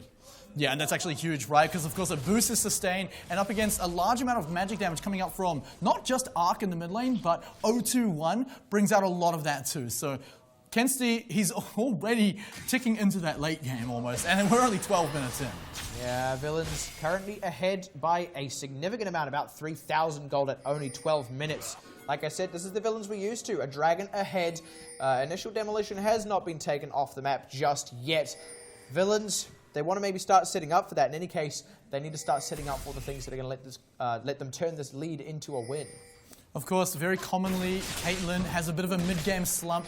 Always goes fairly well into the early game. Still at that BF sword stage, so it still has a slight advantage. But in about 5 or so minutes, never mind that, Drow. Hold up. But is the Hunter about to become the Hunted because the teleport's committed here for Bun Bun? Drow, he will be able to get out with that heal. The ultimate does zone him out. And already, they've found Nepthia's Dolphs on the backside doing that work. O2-1, there's no one to body block that one. They didn't close it out on Drow in time. And now the Villains, with their lead, are absolutely smacking DNA about. When you can't even team fight evenly at 13 minutes in, you really have to change what you're doing. And that wasn't even necessarily evenly, right? They had the advantage. They had about 5 seconds where they were trying to take down Drow with a 3v1 advantage. It gave the time for Villains to come in and collapse. Kenzie had the positional advantage in the mid lane by shoving him in. Look, he's behind the turret right now. You know, like I said, Villains looking like a different team from the first game, but I have to say DNA are also looking like a different team. They've lost a bit of their proactivity. And even if they find it back here, it's going to be hard for them to actually make something happen. They need to be getting picks. Now, they do have the tools to do that. We touched on this from Champion Select. If they have the position control, they can get spiderwebs, they can get ash arrows. Reset. Yeah, the reset of the Rift, but they can get those engaged tools to catch out a member of the Villains. They need to make that happen, and they need to do it fast, or this game is going to slip away from them. The very key thing about that strategy, though, is the Tahm Kench. They need to be reading the Villains very, very clearly and know when Drow is not going to be in range to just eat up anyone, take them to safety after the Ash Arrows have been committed. That's a big cooldown. Yet you've got the Cocoon from O2-1 as well, but very commonly you're going to want to combo that with the Enchanted Crystal Arrow. Bit of a mouthful, but in any case, have to watch out for Drow. He's been playing out of his mind this game. Enchanted Crystal, it's like you know, Super Mega Death Rocket and Mega Inferno Bomb. It's just one of those. Or the hyperkinetic position reversal. Yeah, that's my favorite one to yell out in team fight. It's a shame Urgot isn't meta, really, because that's such a fun ability. But in any case, never mind Urgot, never mind what is not meta, because this is the meta. It's Vlad mid. Kenzie, look at that lead right now. Who can even touch him? And honestly, right now, Shiny just throwing out the ultimate to completely zone out Ark. Ark dropping down a mana, his health bar even a little bit lower. And there's no sustain support either, just shields. So that's going to allow Shiny to push the lane up a little bit further and then back off, get some pre-jungle, and particularly pick up the red buff, which could be crucial in the next team fight. And look at this movement here from DNA. Like we were saying, totally reactionary. Kenzie, Nepthius left him alone in the bottom lane so that they could answer the push in mid. By the time they got to mid, Villains had already left. Kenzie shoved in bottom. DNA, they're not just on the back foot. They look completely lost. Yeah, they do have the gangplank to at least back them up into the late game. But Kenzie didn't pull that one. That could be the one they need. I'm telling you, Nephius are going to go for it. O2-1 is here for the collapse as well. Oh, wow. Kenzie with the heal. And suddenly I'm telling you to back away. Kenzie. Calculated. Nephius wanted to maybe throw out a slow there. Just barely got out and they do both escape. Now they're going to try and turn it onto O2-1, who's in trouble. Drows getting the slows. Dolph's going to make it happen. Drow eating up Dolphs. Are they going to try and go for a dive here? Nephius, why are you back in there, buddy? You know Dolphs is nearby and you know he is so fast on that Nidalee. Goes in, closes out the kill. I'm tilting needs to be careful as well because they might just want even more. Drow, he tanks up a couple of shots. They go, maybe not. They back out. And while that was all happening, Bun Bun was stealing in the top lane. Yeah, turret taken down up there. Huge gold advantage right now. Almost 8,000 gold for the villains. They're in position to take down another turret. And straight after this, Dragon's still a minute away, but they can get vision around it and almost guarantee the next one. Yeah, they took down the kills and 2 turrets. They're taking everything out of the kitchen sink here, right? They're even beginning the siege on the inner turret. And when you're playing this fast, taking all this gold off the map so quickly, it's really hard for DNA to react. That being said, yeah, see you later, Bun Bun. DNA finally put one back on the board for themselves, but Villains are still playing fast. How did DNA react to the rest of this play? Well, first up, they're losing a lot of turrets. They need to get their wave clear sorted. They have Ashe, they have Arc on the Victor, so there's a fair amount there. Another one. They're slowly getting these turrets chipped away, and that's what Caitlyn can do. So, yes, you can wave clear, but it's still going to give Shiny time to get 1 or 2 auto attacks in. They need to start engaging and getting picks, but they don't have massive engage short of O2-1 just jumping on the enemy team. Nor do they have vision control. Look at that bottom side jungle. There is a line all the way from the base out to the Dragon, and that means, yeah, Arc can't even rotate out of that lane without Dolphs knowing what is what. It's really hard for DNA to make the proactive moves to get those picks because it all comes down to vision. And we've got to really feel for DNA right now. They look so good in game 1. And of course, getting that 1 game at all is nice enough. But look at this positioning right now. They're setting up for something. They're totally out of vision, and Kenzie is miles away. This actually could be what DNA need. They have somehow been able to set themselves up for this one. But Arc, if he dies first, then what's the point? He's had to back out, and Shiny gets thrown forward. He's got no mana, though, to keep this one going, and Arc needs to respect this. The Dragon does go over to DNA. Arc is trying to get out. He is going to get out with the ultimate committed by Sheldor Drow. Activates that thick skin. Here's going to be the collapse though. Drow gets caught. He's sure to fall as O2-1 goes in on him. Now Shiny's in trouble. There's no support from him because Dolphs went deep. He's about to drop down, trying to get it back onto O2-1. Not quite going to happen. And, the spear goes wide. Dolphs is going to get 1 in return. Oh, he flashes! Wow. Nice flash. Oh, no! The spear goes wide, and Dolphs actually has to give up the chase on that one. Nephtheus does drop down for staying too long. They have kept up the pressure in the top lane with Bun Bun.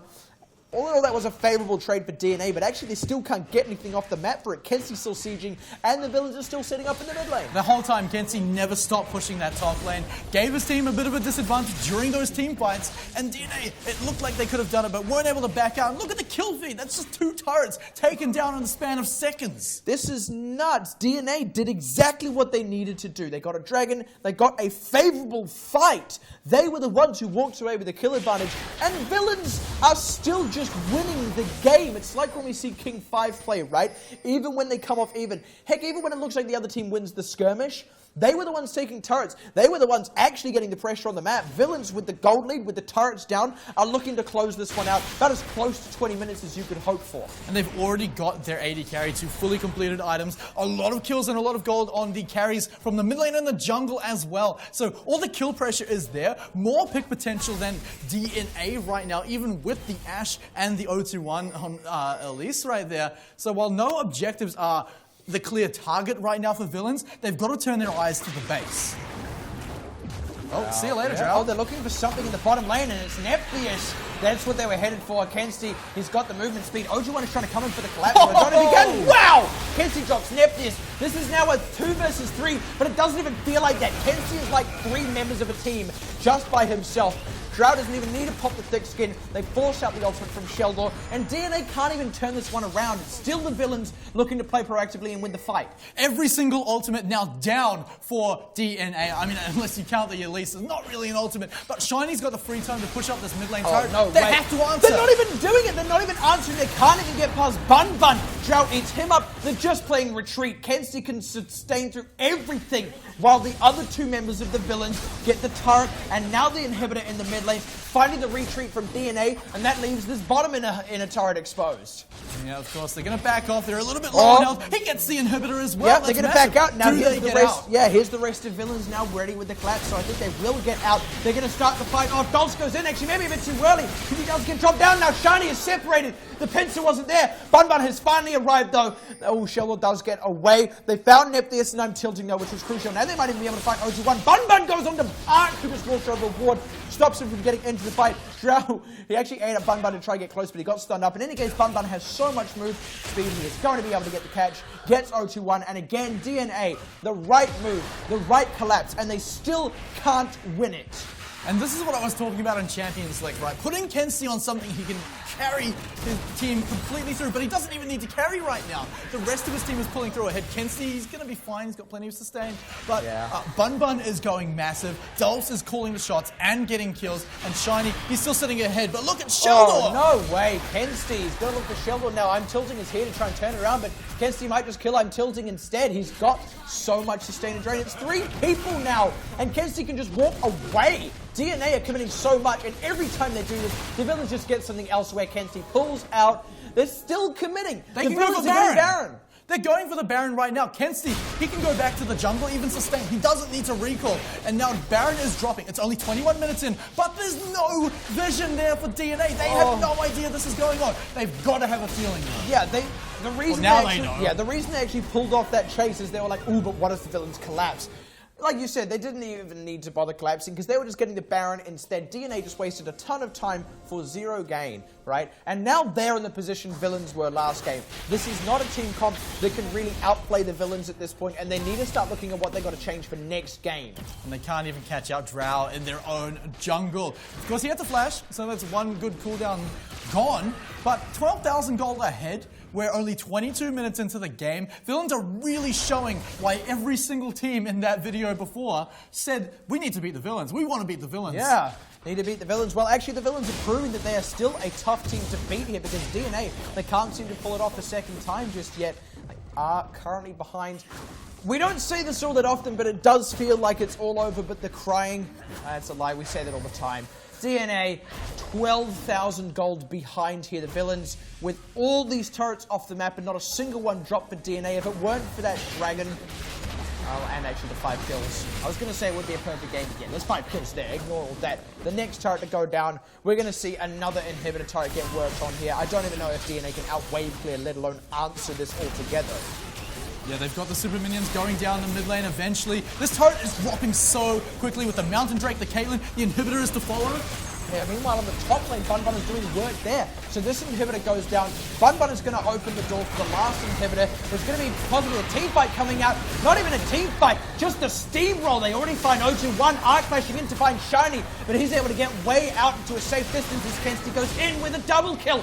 With another one, going over to Shiny now as a triple kill comes up for Kenzie. There is only Sheldor left. He hasn't been able to do anything in any other part of this game, and it's not going to suddenly happen now. The villains, like I said, about as close to 20 minutes as you could possibly hope to be right now. They have the fastest win time in the league, and when they do win, they are still doing it fast. Still not fulfilling their promise of the 10-minute wins just yet. Not quite. But after that match, I feel like they're getting a little bit closer to maybe delivering their fans one of those games. Yeah, the villains just evening up the series. DNA won, I would say, quite convincingly in the first game. I would say the villains just won even more convincingly in that one. And now there is a big question about this third game, right?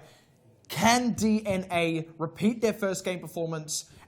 And even if they do, are villains actually just the better team? I don't know. Honestly, we might even see the villains pull out the old Hecarim Shen trick. Once again, they bring it out every so often. We'll see if DNA can pull it out against them. But of course, we're 1 for 1. Villains, the defending champions, are looking to take out the 2-1 victory here to at least put them up very high in the leaderboards and hope for the best after Wednesday night. Yeah, they sorely need that top 3 finish, and it would be the second win that would secure that for them. Villains with prestige and more on the line in this Game 3. And before we jump into that Game 3, we will just take a quick break. Don't go anywhere. The New Zealand Gaming Championships League of Legends Premiership is presented by Let's Play Live, Australasia's new home of esports at letsplay.live. Logitech G, bringing you winning gaming devices. Mice, keyboards, headsets and controllers. Game with passion, win with science. Logitech G. Twitch, the world's leading social video platform and community for gamers. Twitch.tv. The NZGC is powered by Playtech. Technology at play. Playtech is the #1 custom PC system builder in New Zealand. Visit playtech.co.nz. Players stay at Adina Apartment Hotel at Britomart, Auckland. Book today at adinahotels.com. Adina, official accommodation of the NZGC.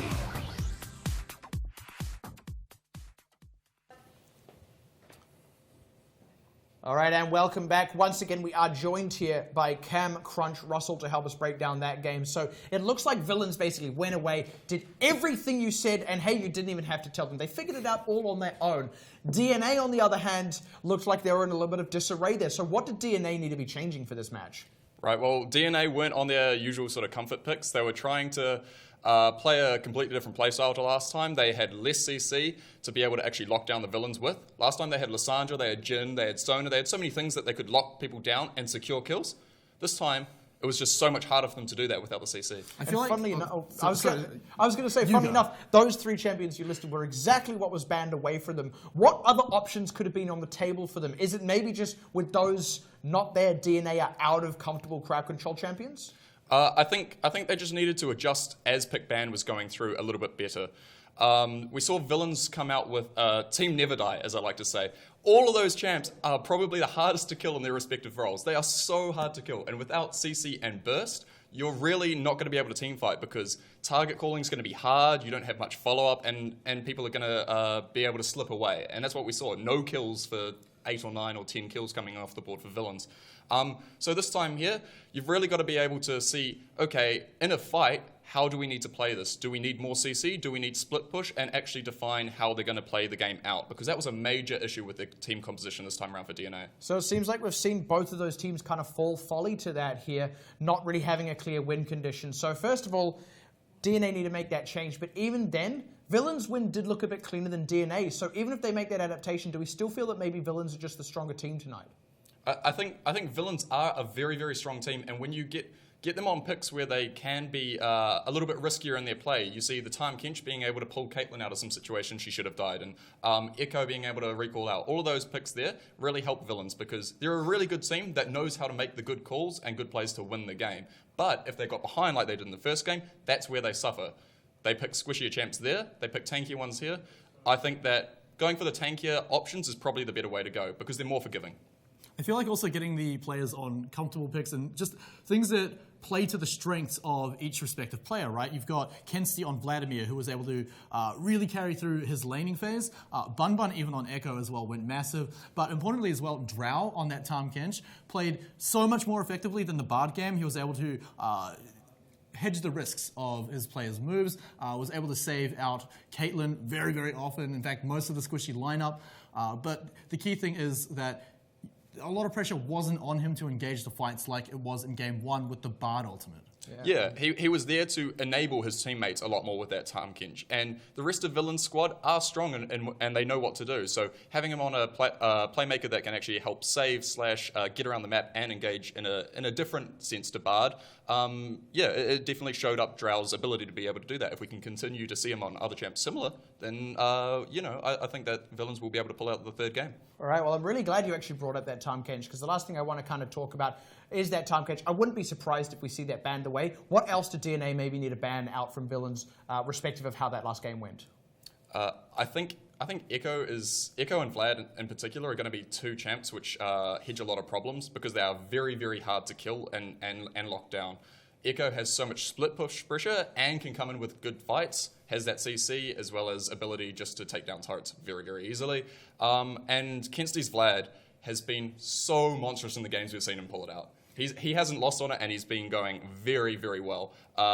It's too much of a risk for them to give away. We even saw in that game, 3 versus 1, he just couldn't even die. At the same time, though, to ban out Vladimir, to ban out Echo, they've already been banning Shen and Cassiopeia, game 1 and game 2. If they're going to swap up their bans a little bit, they might be handing over stronger champions, right? So you've always got to keep that in mind when you go into the draft phase. Yeah, maybe the Villains' pockets are just a little bit too deep with these picks. Is it even possible to ban them out? And if not, what did DNA do? Well, DNA are blue side now, so it does open them to manipulate pick ban a little bit better, where they can pick up one of those priority picks rather than having to ban them away, of course, and force Villains into a situation where they're going to have to adjust to that sort of pick ban situation. All right, and speaking of pick ban, we are going to go ahead and jump into pick ban in just a few moments. First, though, let's take another look, recap these team lineups, and maybe give a few thoughts respective of these last few games.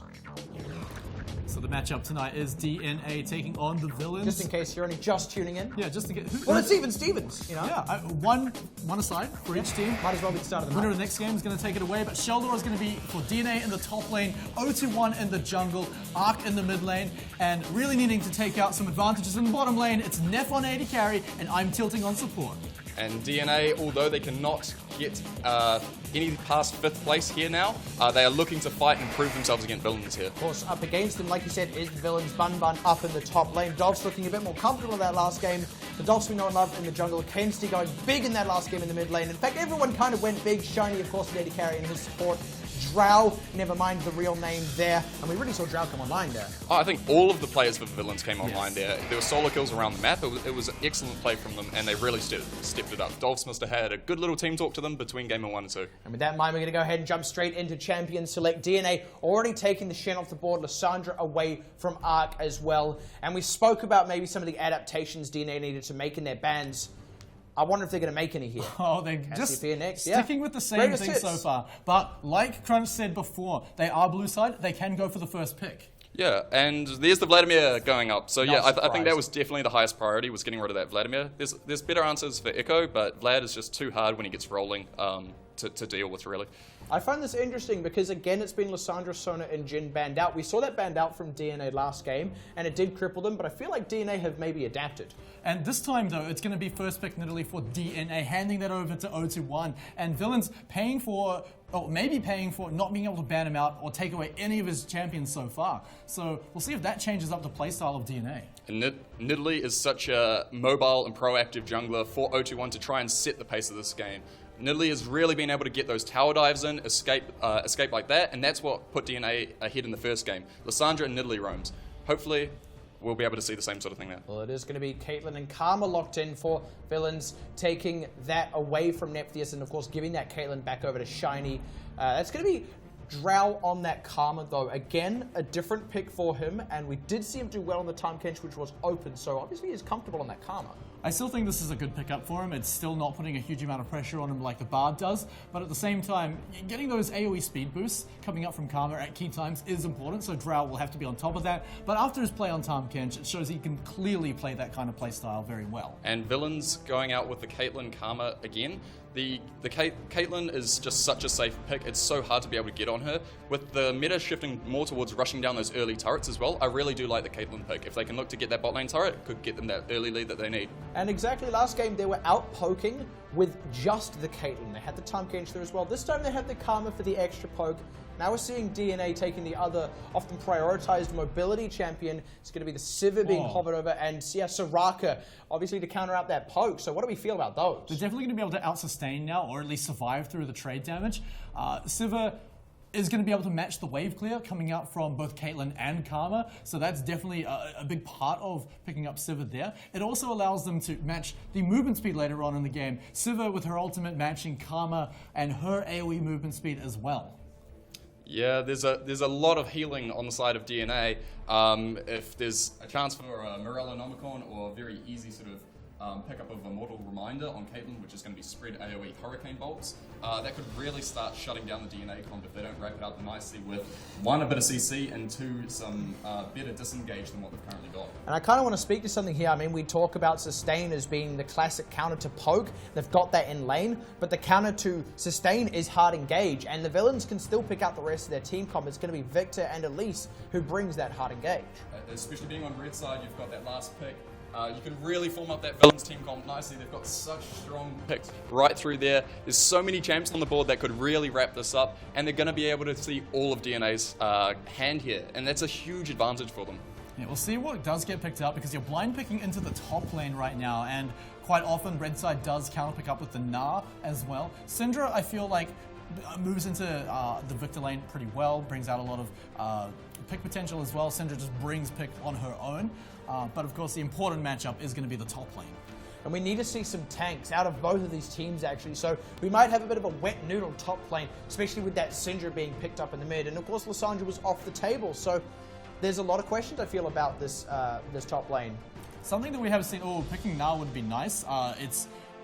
First of all, it stops getting counter-picked by the Gnar, right? But it's also just a good blind pick in general. You generally have to pick something that's not going to get bullied out of lane too hard. And hovering over that gangplank, I'm not sure if they'll end up going through with that. not any CC or actual engage to follow up on and shut down Soraka before she can heal up her team or properly disengage that. Would be an interesting pick, but I don't see that going through. I would like to see them pick up something with a lot of hard engage. Echo is on the board for them, but with the sustain, villains kind of need to hard engage. It's not going to be the hard engage though, it's going to be the gangplank. Actually picked up for Bun Bun, so a bit of an interesting one there. How do we feel about that top lane matchup now? Because I don't think there's much tankiness on either of these teams, but with the Nah, DNA do have more now. Gangplank also has had his early game scaled back very hard by the recent nerfs, and typically just a champion that doesn't have a very strong early game. So the fact that he's a melee champion going into Nah and having a weak early laning phase is going to be very key for DNA to pounce right on top of. And speaking of pounce, well, you can bring the jungler up against Gangplank, who doesn't have any escapes apart from that fruit, and well, when a jungler brings damage instead of CC, that's how to take him down. We also talked in the last game about DNA not really having the right kind of engage. Here though, they've got it in spades, right? 021 can just kind of start it off with damage. They've got the team fight engage with Nah, and they've got the pick potential and potential AoE stun out of Arc as well. I don't see the same level of hard engage from villains. You don't really want to use the Karma to engage, so all you've really got here is Dolphs with that stun. Yeah, and it's going to be very, very interesting to see how they can actually round out these comps in fights. I mean, DNA need to put a lot more emphasis on their early game in the solo lanes in particular. Ignite on Syndra, and we don't see Cleanse coming down onto Victor. That's going to be a huge influence on how the mid lane actually goes. If 021 can be able to dive there with an Ignite and Ultimate from Syndra, it's not going to be easy for Victor to be able to get out of that. And importantly, off the top of that as well, villains, it's so crucial for them to get Victor really far ahead. And Kent's, great player to do so, but at the same time, right, because of that Soraka, they need the burst damage and someone to at least spread out the grievous wounds to cut that healing in half. All right. Oh, yep, go ahead. I was going to say, well, let's talk win conditions here, right? Because I feel like both games we've seen so far, one team brought a stronger win condition to the table than the other. I feel like that's actually not true for this game. I feel like both of these teams do have a solid win condition. For villains, I see it's Siege. How did DNA counter that, and then what is DNA's win condition? DNA definitely want to look at getting early fights, particularly picks with both Syndra and Nidalee, and then move that on later on into the mid game where they've got an advantage with the Nah, with that teleport, who's already going to be ahead, hopefully, in his advantageous lane matchup, and then teleport down in his Mega Nah form and swing team fights even more in their favor. All right, well, we are going to, with that in mind, thank Cam for his presence and throw it to a quick break, nice and quick, before we jump on into this all-important third game. Thank you very much for joining us, and we'll see you on the other side. Thank you. Every challenge is a call to play smarter, to push further, to be better. That's why we put every aspect of gaming under the microscope. We are Logitech G. Gaming is our passion. Winning is our pursuit. Science is our method.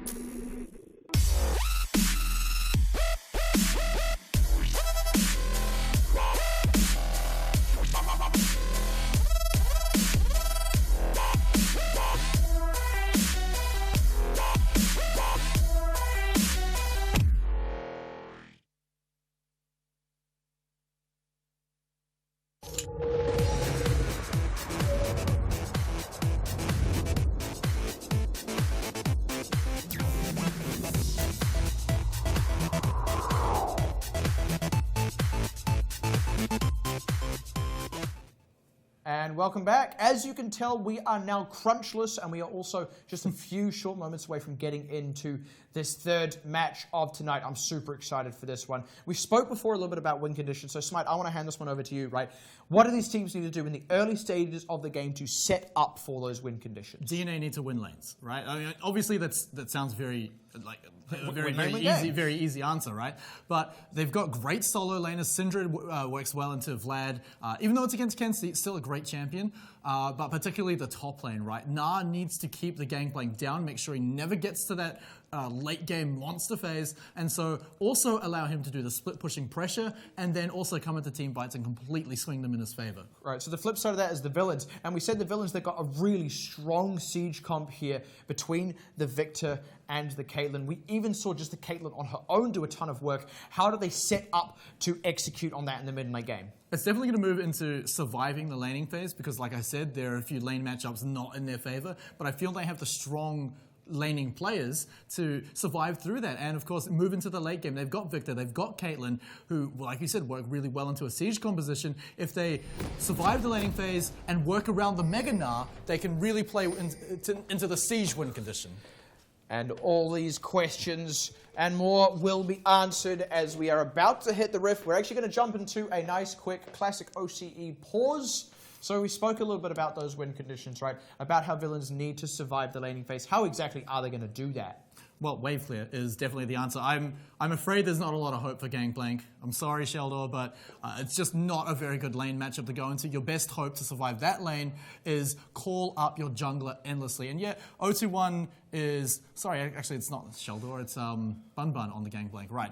Call up Dulce to the top lane and gank the heck out of your lane opponent. And it's something that you can do. You can time it with the Mega Gnar when he's less mobile and stun him up, take him down from there. But at the same time, that's drawing attention away from other carry points of the map where Kensti could actually get ahead if he has some jungler attention. And of course, the other thing to note about that Gangplank, right, is, yeah, he's going to have a hard time in that lane. But the thing we always say about Gangplank is one of the reasons you pick him isn't necessarily for the lane. It's because at level 6, he can just throw his ultimate into another lane, right? And he kind of ends up helping in a fight without actually being there. If you kind of know what I mean? And these other lanes do need to survive the laning phase. So actually with that Gangplank, they've given themselves another tool to do that. The pause has ended. We are on the rift now. A lot of questions, like I said, to be answered. The villains looking to reclaim the prestige, prove that they can take their title back. DNA looking to get a little bit more than just this on the board, looking to push their way into that top 4. DNA also really playing spoiler here as they could absolutely hurt the villains' chances moving into the playoffs as well, really cutting their points down. It's the difference of 3 points and 1 point right now. Look at that, we've got the rubber ducky on the river. It's the better duck. It's the better duck? Yeah, well, because that's what it's there. She says better duck. Oh, so that, right. So that duck is better than no duck. So it's the better duck. In any case, both of these teams on the rift. Very defensive fan out, as always, from both of these sides. I do very like that patient play. I don't think we're going to see any shenanigans from these bottom. Yeah, I get it. I say that a lot. I don't think we're going to see that, though. I mean, maybe... First damage! Woohoo! Maybe Shiny and Drow could try and go for it, but really it's hard to do that on the Krugs, so I think it's just going to be early camps for both these bottom laners and junglers starting on the top side. As the weeks have gone by and points become more important as well, both teams, or every team has actually played a lot more safely. But as I'm saying that, look at these guys, they've snuck in. Yeah, the wards have not seen them. Oh, actually, that's a lie, there was a ward there. Yeah, well, and they might get collapsed upon here. They actually threw down both of their own wards as well. So here's Drow and Shiny going to get some damage down. Nephtheus and Untilting, they're splitting in different directions. They throw out an exhaust. Now Nephtheus is trying to get the damage onto Drow and Shiny. Shiny, he's a little bit low, but now Nephtheus is getting turned back around.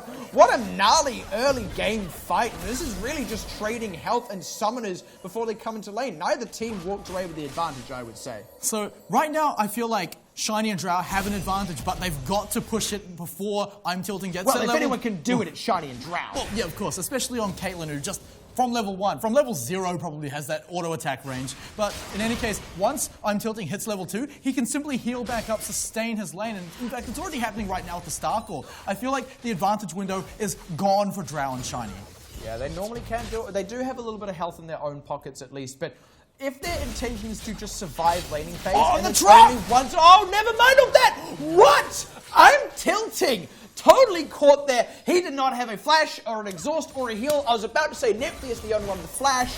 totally paid for it there. Shiny and Drow saw that window close and they ripped it right open and took that advantage right back. That is huge. So many summoner spells down right now on a support that doesn't have any escapes either. Are they collapsing on 0-2-1? They are. Dulcie's going to find him, and Drow is here for the catch as well. He's got early damage. The flash there from 0-2-1. Arc trying to help with the collapse. Dulce repels out. Drow is warding off Arc, right? We said they needed to survive the early game. Survive and thrive is what the villains are doing now. Oh, the villains absolutely playing their hearts out right now. And that early game advantage in the bottom lane is so crucial because Shiny on Caitlyn gets a massive power spike early on, especially once he goes and recalls and gets that BF sword. Best advantage for Caitlyn is right there. And then you need to use that window to survive the mid game until you get your 3-4 item power spike as Caitlyn, because that's the next time you're going to get it. This is a really smooth open for the villains. A CS advantage as well in the mid lane as Arc is zoned right out as that Thunderlord's proc hits. Kensty, wow. Arc is also blown flash. Feels like the villains are just out laning right now. And Dulcie's coming to say hello. He has indeed. Actually, they don't have Shiny there just yet. Dulcie's going to repel out to bait in Neptheus and buy time because now here is Shiny, and Neptheus without mana does have to recall. That means Shiny now gets time to open up a CS lead for himself.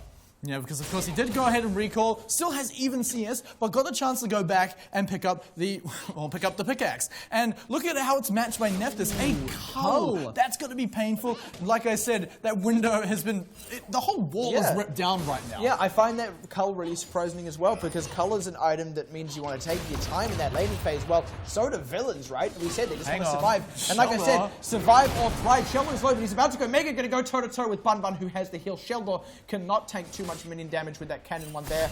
Has to back out. Just love taps in the top lane. Just love taps? They almost died. Come on. They love each other very much. Well, in any case, this lane is going to continue to be pushed right up against the turret. Key thing here for the villains. Key thing for the villains here is to keep track of where 0-2-1 is. Luckily, his flash is down. Dulce can wander into the enemy jungle, put down some vision, make sure their bot lane stays safe, and is able to snowball straight into that late game. And he's doing it now, I think. Yeah, there he is.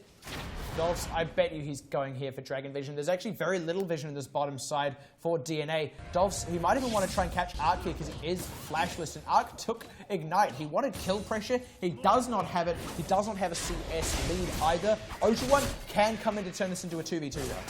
Villains absolutely turning it on for this game. Oh, hold on. Oh, Dulce. Dulce, he's gone right past the mid lane. He's about to find 0-2-1, and actually now it could be 0-2-1 getting collapsed on. Dulce, he knows 0-2-1 was just there. He knows where he's just gone to. And they're going to bring Bun Bun in as well. Ooh, Dulce does eat a spear. 0-2-1 might be able to slip out here. He's going to be able to leap over the wall.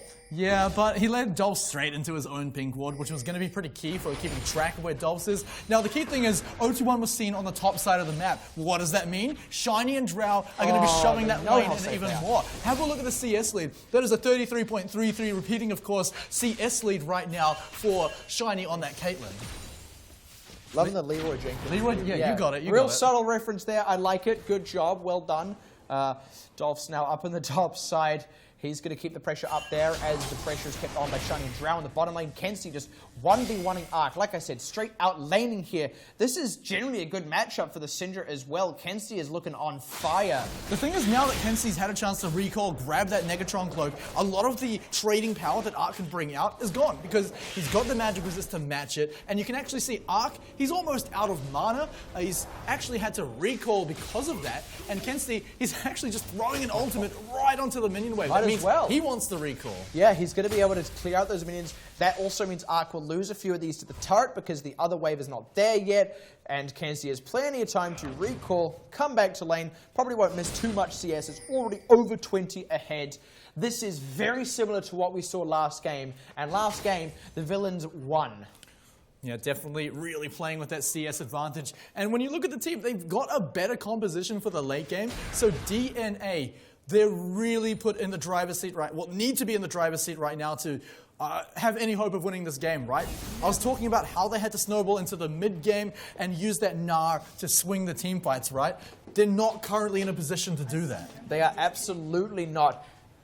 And we're just going to take a bit of a breather here, the pause to come out. So, villains already with the early lead.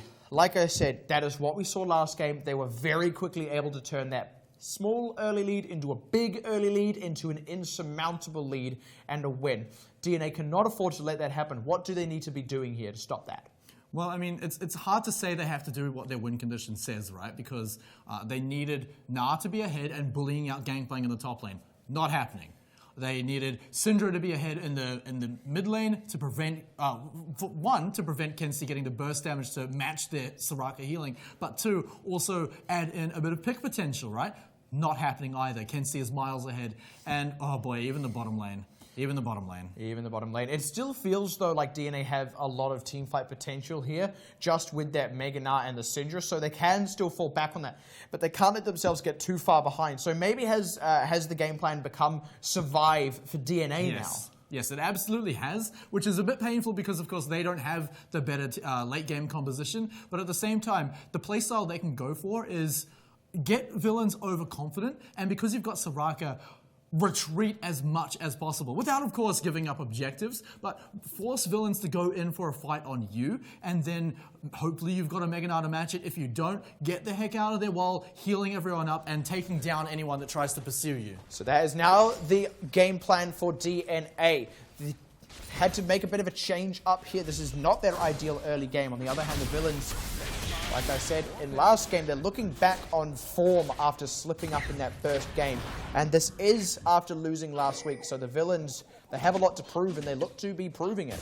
And this game number 2 and this game are exactly what viewers were expecting coming into this matchup. Of course, it's villains against one of the bottom 2 teams on the table. You're expecting games where villains get massively ahead, but that hasn't been this whole story right now. Game 1 was massively in favor, but talking about game 3 right now. Yeah, I'm Tilting takes a chunk. The root lands, Drow lands another few, and I'm Tilting. He can't heal himself up, and this is again zone them off while Shiny and Drow roam up to take this dragon with Dolph. Honestly, they didn't even need that advantage because Dolph could solo this dragon. He's getting a little bit low. There's no vision because the Scuttle Crab is in the hands of the villains. 0-1 can't steal it. Doesn't even have Smite if he wanted to steal it. Dolph secures that one for his team. Early Infernal Drake. This is exactly what villains did last game. We said DNA could not afford to let it happen again. They need to make those changes we talked about very, very quickly here. Yeah, definitely. It's always quite a tough call when you have to change your game plan right at the start of the game. In fact, just a cheeky level 1 fight was actually the crux of that in the bottom lane, and now they're stuck to wave clear duty while villains get to move around and do whatever they want. Dolphs, I don't think he wants to die to the buff. I don't think he will. He's actually trying to hand it over to Kenzie here. He's going to have to repel to make that happen. 0-1 shows his face in the bottom lane, but Shiny and Drow have so many disengaged tools. Still all of their summoners available now. They are there for Neptheus, and I'm Tilting as well. So it is kind of even there, but let's get real. Shiny and Drow can just poke for days here. Doesn't really matter if those summoners are up. It might sound crazy, right? But it may even be... Right, it's a bit of a crazy call, but even giving up a tower in the bottom lane might not be the worst idea for DNA right now. Now, hear me out. And that's because they're not winning laning phase. I feel like villains would be happy if this went for the whole game. They're slowly getting further and further and further ahead. And the only hope for DNA to really come out of this and start swinging back is with fights around the dragon, which is not currently there, but maybe around the Rift Herald. And Gnar is where they really come back. There is a CS lead for 0-1 in the jungle, though. Yeah. Maybe he can bring something back, too. Well, and to add to that as well, Sheldor is the least behind. I mean, maybe that's only a small claim to fame, but he, with the help of 0-1 with that CS lead, could potentially go toe-to-toe with Bun, but I feel like that's what they need to be snowballing here. It's the classic jungler adage of don't gank a losing lane, gank snowball a winning one, sorry. So 0-1, I'd like to see him go up there. Dolphs is not making it easy for him, though. Every move 0-1 makes gets spotted out one way or another. And that's because Dolphs has had constant control of these Scuttle Crabs as well, simply because he has the comfort of getting to go wherever he wants without having to watch out for his lanes, right? Kenzie's smashing the mid lane, Shiny and Drow are smashing the bottom lane, and Bun, well, he's doing his gangplank thing and going even, but that's all he needs to do. 0-1 showing his face in the bottom lane again. Yeah. This is going to need to matter. It's absolutely going to have to, as already it goes wide. Shiny just wants to put on the pressure because they've got a gangplank ult to help it, and they know that they've got summoners, though Shiny could be in trouble. He's going for I'm Tilting first, he doesn't find him. Over commitment there by Shiny. Dolphs arrives, but it's kind of too late. I'll be honest, I feel like Shiny could have just got out. They had the gangplank got maybe to help them retreat. Villains maybe getting a bit too ahead of themselves there. Bit too greedy, trying to pull off the move they did in Game 2 where they got ganked, but still pulled out a kill, even in the 2v3. But instead, Shiny, he had Flash. He could have got out. There was no question about it. But in any case, they make an overconfident call and really pay for it. They're still ahead in gold, and in fact, Shiny's still pretty far ahead in CS, but going to start losing that early game power that Caitlyn does. Needs to use that window. I'll be honest, they can't afford to make that same kind of call again. Villains, they're a really good team. I'm going to just say it outright, okay? Dolphs, he has said some things about the other teams. They have a lot of confidence. They need to ensure that does not become overconfidence. That move looked like an overconfident one. They need to dial that back and just win this by the book. Do what they did last game. This is how they do it. Well, he needs to get out of that Chaos Storm for the last tick. He does manage to do it.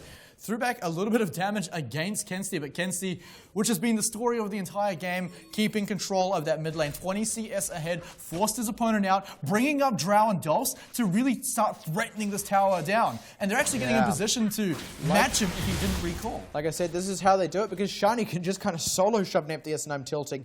And they know that they can't really go in because they know that there'll be a collapse. And see you later, Bun Bun. Yeah, Sheldon getting a solo kill on Bun Bun up at the top lane. Wasn't even a mega form actually. I'd be keen to see maybe what went on there, but in any case, Villains, they do actually need to make a proactive move or two here, and it looks like they might be able to set up for one in this bottom lane. Definitely need to use that early game advantage that Caitlyn does bring because it is falling off. They have the comfort of falling to late game, but they do have a bit of a mid-game slump. Dolphs and Drow moving in. Oh, he just wanted to ward! I'm tilting. He should have known it was not safe. They hadn't seen Dolph for years at that point. And that's going to be the kill picked up. The shove is going to be there, and they're going to start to do work on this turret. And there's no answer coming out from DNA right now. They're trying to push in the top lane. But so I think, this is what happened up top. So just, I don't know. I mean, I didn't get to see it, so let's see how it plays out. Just honestly, Bun Bun staying around too long. Damage, bro. Just damage. Sheldor, he knew he could do it too. And he had teleport as well, so Bun Bun could have gone for the recall. While that happened, though, a tower did go down in the bottom lane, handing over the initial demolition gold to Villains and their bottom lane. And that's what the Villains needed. Like I said, had to make a proactive move after giving up a kill in the bottom lane and then also one in top.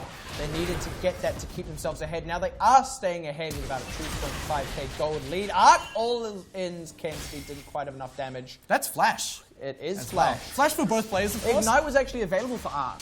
Yeah, which is going to be making him feel a little bit unhappy. But in any case, Flash down for Arc is a little more important than Flash down for Kensti because Arc has constantly been on the back foot right now, and Dolphs brings more kill potential. They've also brought up I'm Tilting to heal him up, and they're going to hand the blue buff over to Arc, so he's going to be able to stay in lane here, which is a pretty nice one for him, given that they both ended up really low. So actually that's another thing, at least, that DNA could maybe use to push ahead in this game. And now they've actually swapped up their duo lane to the top side of the map, going to match Sheldor, the only lane which was actually even slightly ahead for DNA right now, and now going in against a 2v1 where it's actually a Caitlyn who can match the range bullying power from Nah means that they can shut that down too. Yeah, Dragon also spawning in there on your screens. Ocean Drake was going to be the one. Dolphs were actually recalling on a ward, so now DNA have a bit more information. Like I said, they were able to keep Arc in lane there, who nearly had the ultimate. OG1 actually zoning out Dolphs. They can't go too deep in on this. Dolphs is going to be able to get away to those Krugs. DNA, though, they're looking to try and make something happen here. This is a smart call because they need to, but can they? Well, they need to because Bun Bun is still pushing down on the bottom lane. He can still commit to a fight. The best, well, what are the key things to do right now for DNA is to force out the Gangplank ultimate, but they're not doing it. Bun Bun is just getting free farm, while Sheldor is forced to help out his team. See, they've actually kind of stopped the back from Dolphs, which means they've been able to walk all over his jungle. So DNA are actually finding something. They're finding a lot of pressure in this top side. They need to turn that into pressure on Shiny and Drow, though, because they're still sitting pretty up top here. They're still pushing out whoever they are laning against right now. The thing is, Sheldor wasn't close enough to his mega form to go for a dive, which was really the only way they were going to take down a turret against the Caitlyn Karma. And Kensti, well, was just being Kensti in the mid lane, keeping it clear from his own turret. And that just gave Bun Bun time to free farm in the bottom lane. So Sheldor not being proactive enough. Yeah, they kept Arc in the mid lane and used a bit of resources to ensure that with the rotation up top now, They're kind of DNA looking in the same position as before. Kensti has a lead in the mid lane, and DNA, they gave themselves a little bit of space to make a play, and they've ended up not really using it here. Dolph's actually aggroing the dragon and then turning his eyes to the scuttle crab. So taking a few hits from that. But in any case, he now has control around the dragon area. They're looking for something onto Bun Bun in the bottom lane, but he does have Dolphs nearby to make it into a 2v2. And that Gangplank ultimate is powerful. 0-2-1 and he stepped too far! He has. He's gone in to try and find Dolphs. And that's, the Gangplank ultimate committed. Kensti's here to close it out. They did bait out the Gangplank ult, but with I'm Tilting dying in the top lane now. I mean, look, before, even baiting out the Gangplank ult wasn't necessarily good news because I don't know what DNA can do from here. Now without I'm Tilting, there's almost nothing they can do. Sheldor is going to try and come in to make something happen here, but he's got to respect the damage from Kensti. Doesn't look like he will because Kensti gets the kill. The dragon didn't even fully reset, so they'll pick that up too. And Villains, again, looking convincingly ahead. Ark picking up a consolation kill, but honestly, I don't think he's getting out of this one. Yeah, is it a consolation kill if you trade your own life for it? Shiny has something to say about that. Actually tried to land the 90 caliber net, but didn't. Committed a flash. Bit of a flub there, so Ark does trade one back. Let's take a look at how that fight played out in the top lane. Honestly, it's just a huge amount of poke damage. It doesn't even need ace in the hole. Remember when Arcadian taught us about poke? This that's is why. Is this the clip he used, actually? I feel like it is. Because but that's exactly how you use it. Villain's just playing super clean here. Oh, there it goes. It didn't actually go on cooldown. Forced out cooldown. Nephtheus as well. Yeah, so get a lot of advantage out of that, getting to take down, well, they didn't actually take down the turret, but they did get positional advantage around the top side of the map, and particularly the dragon as well. And check out that vision as well on your mini-map. Woo! Villains are sitting nice and pretty. Not quite the same lead they had in game one, but it's still $4,000. They've got all the vision they need to set up for the siege. They will be able to take down this mid turret before long. Bun Bun as well with that Trinity Force. He survived the laning phase. That was Villains' game plan to begin with, right? Now they're ahead, and they've got Bun Bun through the rockiest period. It is all on Villains here to start making the moves to close this one out. Nephtheus is going to find a bit of an answer in the bottom lane. I'd like to see Villains make something happen here. And they do. Oh, he connects the spear. Bun Bun, yeah, he takes a spear. That might be enough. Actually, it's just enough to zone him off because the minions did die just then, and that means two people show their face in the bottom lane. Villains, they now have this mid lane open for them. And they didn't even force out Bun Bun's ultimate. Probably a key reason why they were so hesitant and backed off. Sheldor's gone to the top lane now with two in the bottom. Villains, they're going to clear out this vision. I think they're going to go for this turret now. If not, they're going to go for a fight. And like you said, Bun Bun has that ultimate available to swing it in Villains' favor again. And watch out for both Kensti and Dolphs right now. They're two members that can survive Ark's burst with the magic resistor. Here's the cannon barrage. Yeah, there it goes. Dolphs actually went on an 0-2-1. He's got the cannon barrage to retreat across now. Does eat a spear on the back side of that, but he's going to be just fine, and that zones them out so that they can take the turret. Shiny as well, keeping Sheldor at bay in the top lane means it can't be a trade. And again, Villains get one unanswered. Yeah, wave clear just completely gone means they were completely free to take that turret. Dolphs and now Drow as well, moving very deep into the enemy jungle with so many turrets down. They're pushing down the bottom lane turret, and in fact, looking to set up for a flank against anyone that tries to stop him.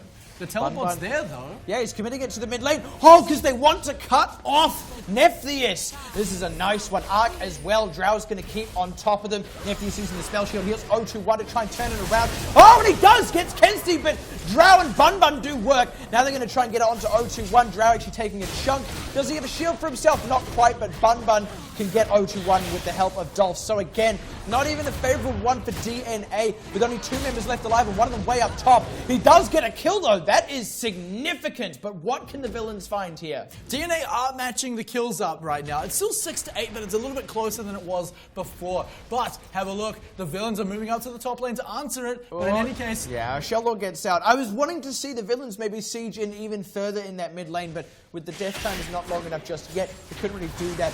Shiny actually being up top ended up not costing them a little bit there, because they didn't lose anything, but they didn't gain anything either.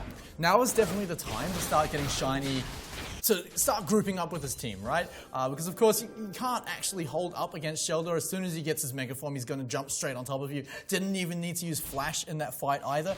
Shiny, he's got a great set of teammates to help him scale well into the late game. He's got 2 completed items. He's ready to go. Just needs to stick with his team, and that looks like exactly what he wants to do now. Yeah, because the rest of the team has moved up to the top side to punish Sheldor. Bun Bun going to be the one to start it off. Sheldor has a flash and a hop. Bun Bun wants to go for it, finally getting the damage. Now here's Dolphs to make it happen. Sheldor with the top, then with the flash, Dolphs with the flash after the spider leg. Oh, touchdown! It's enough! They had all the damage, now they'll get a turret for it, and they're even picking out the Baron. They want to try and take that because they've spotted all the members of DNA on the bottom side. As long as Kenzie can stay alive, this could be massively favorable for the villains. Yeah, hugely favorable. But look at DNA, they're going aggressive on the Kenzie. Yeah, questions on whether... Whoa! Takes one back, just destroyed. I'm tilting. You always go after the healer first, and with that 1-for-1, even without Kenzie alive, with I'm tilting and Shieldor dead, this Baron is going to be uncontested. DNA are too far away. Even if they get turrets, this is big for the villains because they are ahead and they have a siege pop. And with the empowered recall, they're going to get there in time to defend this inhibitor turret. They're not even close enough to it. DNA are forced to back out. So they get a 1-for-1 trade, but lose the Baron.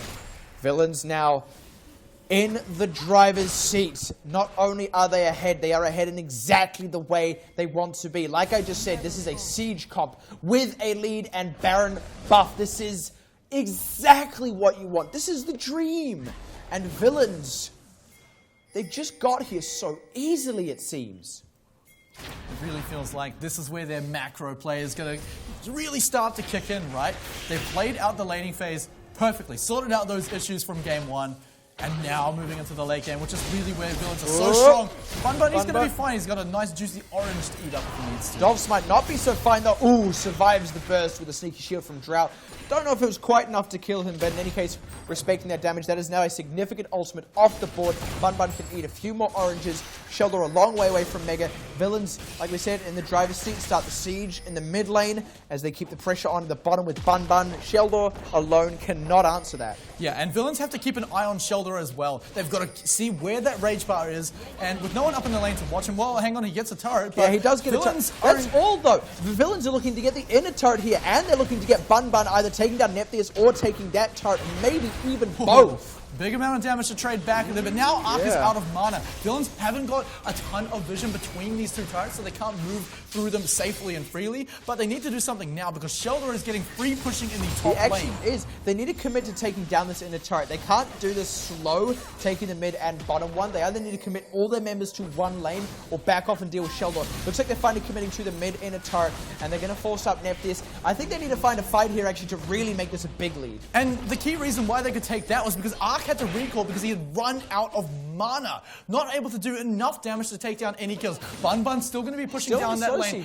Dragon has respawned, and villains are in a great position to go for it. They need to make sure they don't lose Bun though. Yeah, or Nephtheus though. For DNA, Bun was happy with the slow siege. Nephtheus took a huge chunk. Now he gets one onto 0-2-1, and Kenzie with the collapse. He's going to drop down now as the turret falls to Drow. This is only That's a really nice one there. Ark zoned out. I'm tilting zoned out, and like you said, this is only 3 members. Bun set it up with a slow push. Sheldor, a man alone, could not answer that. And the top lane now collapsing for the fight is there too late. He dies. Kenzie finds another. Ark takes a chunk, zoned out again. And villains, they're going to try and take the inhibitor turret. And that was the tankiest member of the team for DNA right now. He got melted in less than a second. This inhibitor turret is going to fall. Ark, the lone member of his... Well, actually, I'm tilting's there with a blinking red bar. This inhibitor is going to drop down as well. The Baron inhibitor, too, because it's the furthest lane away from the Baron buff. Now, when it respawns, villains are going to be able to put pressure on it and retake the Baron. That's a few minutes away, though. This is a little bit more even than last game. I will give that to DNA. They've got some inner turrets out up in the top and bottom side. And last game we did see them have an opportunity to siege out turrets when villains made a bit of a slip up, but they couldn't quite because they hadn't done groundwork. This game they can. They have done the groundwork, so if they can get that pick onto villains, if they can make something happen, then they can actually still get something. And I feel like Ark is the place they do that. Yeah, Ark definitely has to find the right picks, but Kenzie building a little bit of magic resistance now helped with that Rylai's Crystal Scepter. Dolphs starting to tank up a little bit, building into the Rylai's as well, and Bun actually building Glass Cannon. Ark has to pick his targets very carefully. Yeah, he really needs to take some key out of the fights. 0-2-1 as well is doing a good chunk of damage, so that has to be respected as well, and it does look like the villains are respecting it, especially after that one aggressive move in the bottom lane very early in the game. They have not made another, and if they continue to play clean, they can close this out for sure. Sheldor, though, no teleport. Has to answer those minions, the super minions in the bottom lane, and villains, they can take their time. They don't have Baron up anymore, but they can just start sieging down this turret. Yeah. DNA are not in position for this. It's done for, honestly, between Kenzie's wave clear and Shiny's damage. They're getting it. Now they might get Arc as well. He's so key to turning this around, but if he has to flash out because he's taking damage, kind of hard to do that. He's looking for Shiny, does get a stun, but he ults out Drow. He split his damage. They can't get the burst in. Like you said, that's it. This is now the villains' fight to win as they just delete Sheldon from the map. Now they look for Arc, who's already committed all of his abilities. There was no way he could even get a kill there. And this is a 5 versus 3. What can DNA even do? 35 seconds until those two members respawn. This inhibitor is absolutely done so. The Nexus turrets should be next can they do it? line. They could win here if they take at least one more kill. They've got it for sure. But how do DNA stop this? They don't have the super minions coming in from the bottom lane. They do have to just tank this one up with their faces. Oh, but I'm tilting drops. Now it's a 5 versus 2. Kenzie's holding off Nephthys and 021. They can't quite get the damage on that. No way! Kenzie, he found another. They keep 021 pinned in the fountain, and even as Ark and Sheldon respawn, the rest of the team is dead. The minions are here again. The villains are doing the damage. They're taking the turret. They're going to take the Nexus to follow, and they're going to take a 2-1 victory to secure their spot in the top 3 this week. Congratulations to the villains. They are still a team to beat. And villains really playing the bad guy card there, letting DNA have a little bit of hope in game 1, but really taking it to them in games 2 and 3, taking out that 2-1 victory. Yeah, and now it is, like I said, the villains again proving that they are a team to beat after their loss to 2easy last week. And even their loss to DNA in their first game, they tidied it up, they pulled it back. And I even mentioned there, maybe game 1 was just villains still feeling a bit too confident. They are now giving teams respect, and they're still winning when they're doing that. Are villains still potentially going to take away the championship here? I mean, there's a lot of matchups that they need to see. We haven't seen them up against King 5. There's still quite a few weeks for other teams to get that synergy. Everyone's been pulling upsets this NZGC, so it's going to be hard to call that at this stage, but they're certainly looking strong when they're on form. Interesting that you mentioned King 5 there, because of course, Villains and King 5 do not come up against one another in these group stages. They will only meet in playoffs when there is a lot more on the line. So I like that Villains have started playing more cleanly and more respectfully of the other teams in this match tonight, because they are going to need to take that into playoffs. There are still very strong teams here. If it's not King 5, they'll be coming up against 2easy, the team that beat them. So with that in mind, what else can Villains take away from tonight as they move into playoffs? Okay, so Villains have obviously got the macro play down. They have those very, very clutch Baron calls, which we've seen throughout all of their matches so far, where they can take sub 25-minute Barons, which is a very, very key shot calling ability to have. So they know when to pull the trigger, but they just need to focus on getting that early game a little bit more intact so that they don't fall behind and lose grip of the game. I feel like their early game as well is good laning-wise.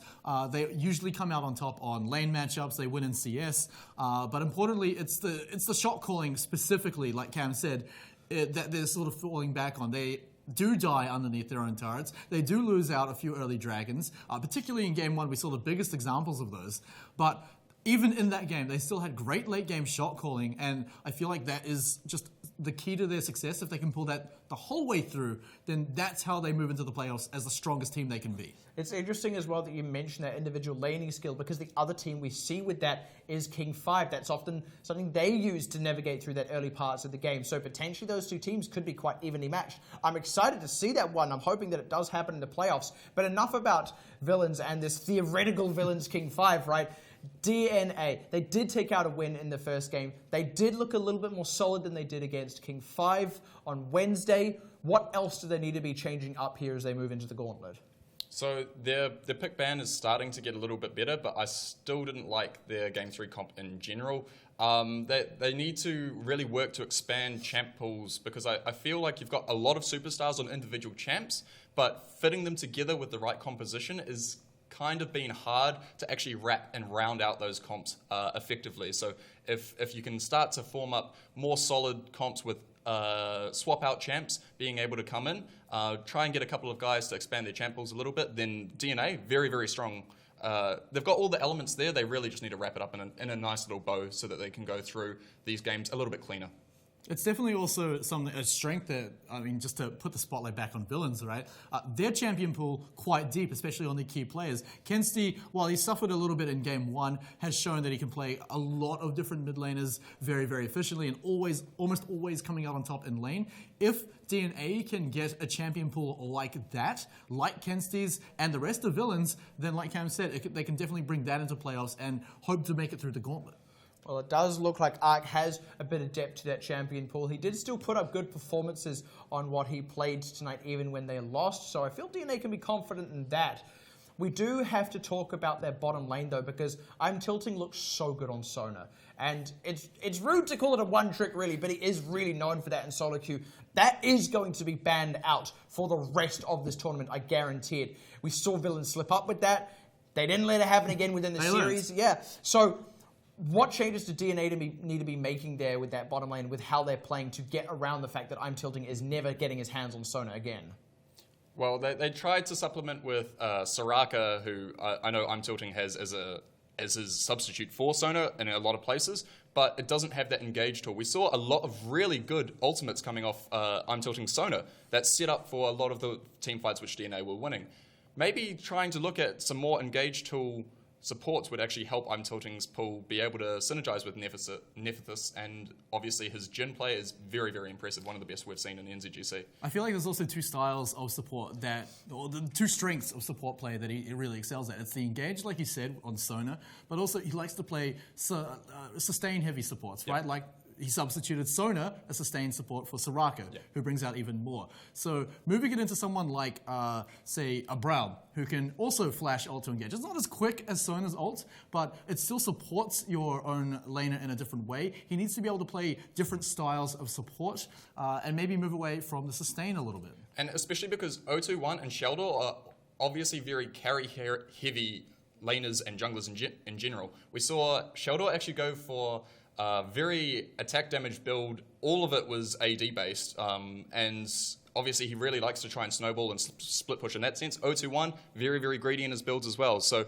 getting more of a tank oriented support would actually probably benefit DNA better.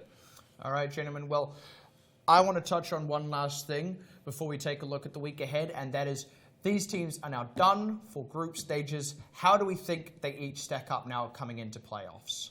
Villains, I'm a lot less sold on them moving into from the start of the NZGC, right? Everyone, you saw it in the Meet the Players video. Who's the team to beat? Villains, Villains, Villains, Villains, Villains, right?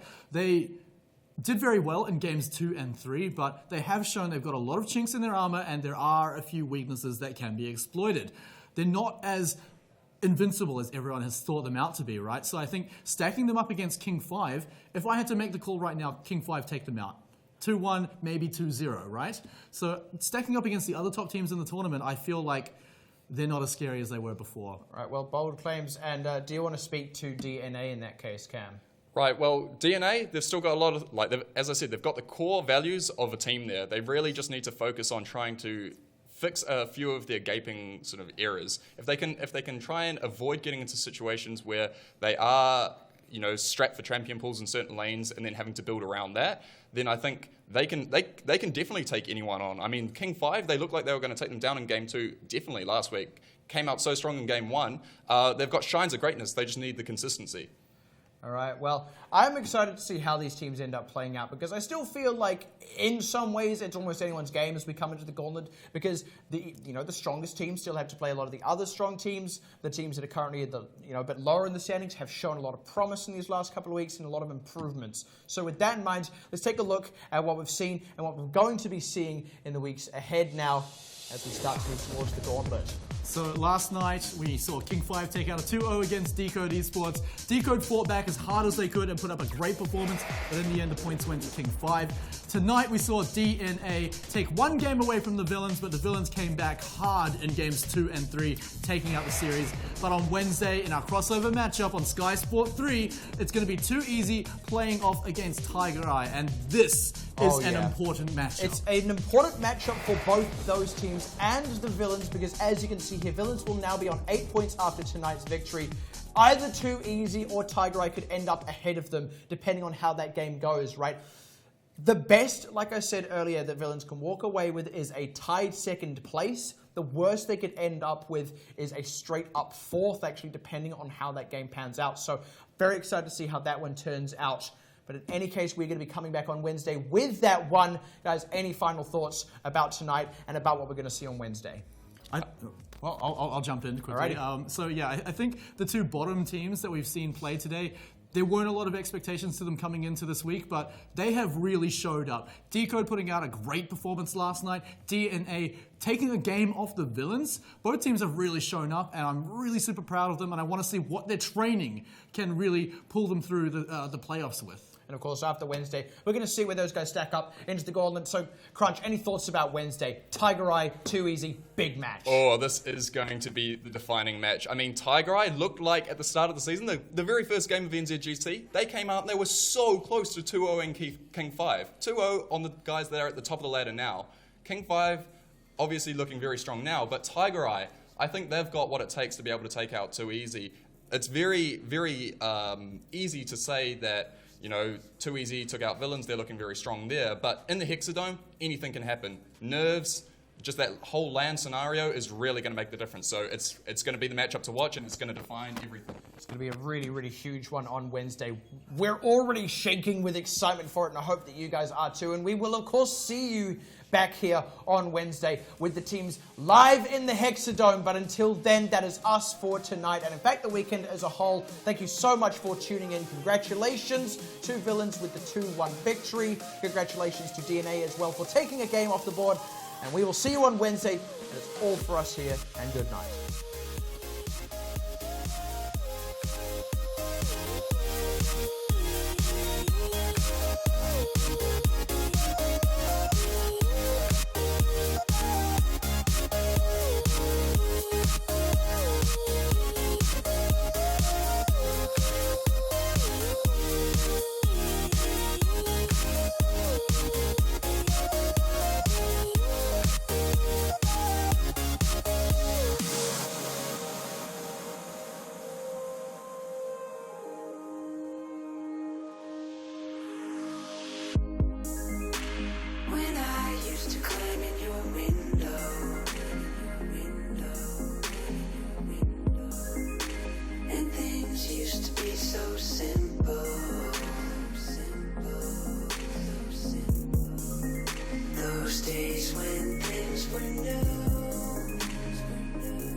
The NZGC is a production of Let's Play Live and brought to you by Logitech G, Twitch, Playtech, Adina Hotel, and all our fantastic technology and media partners.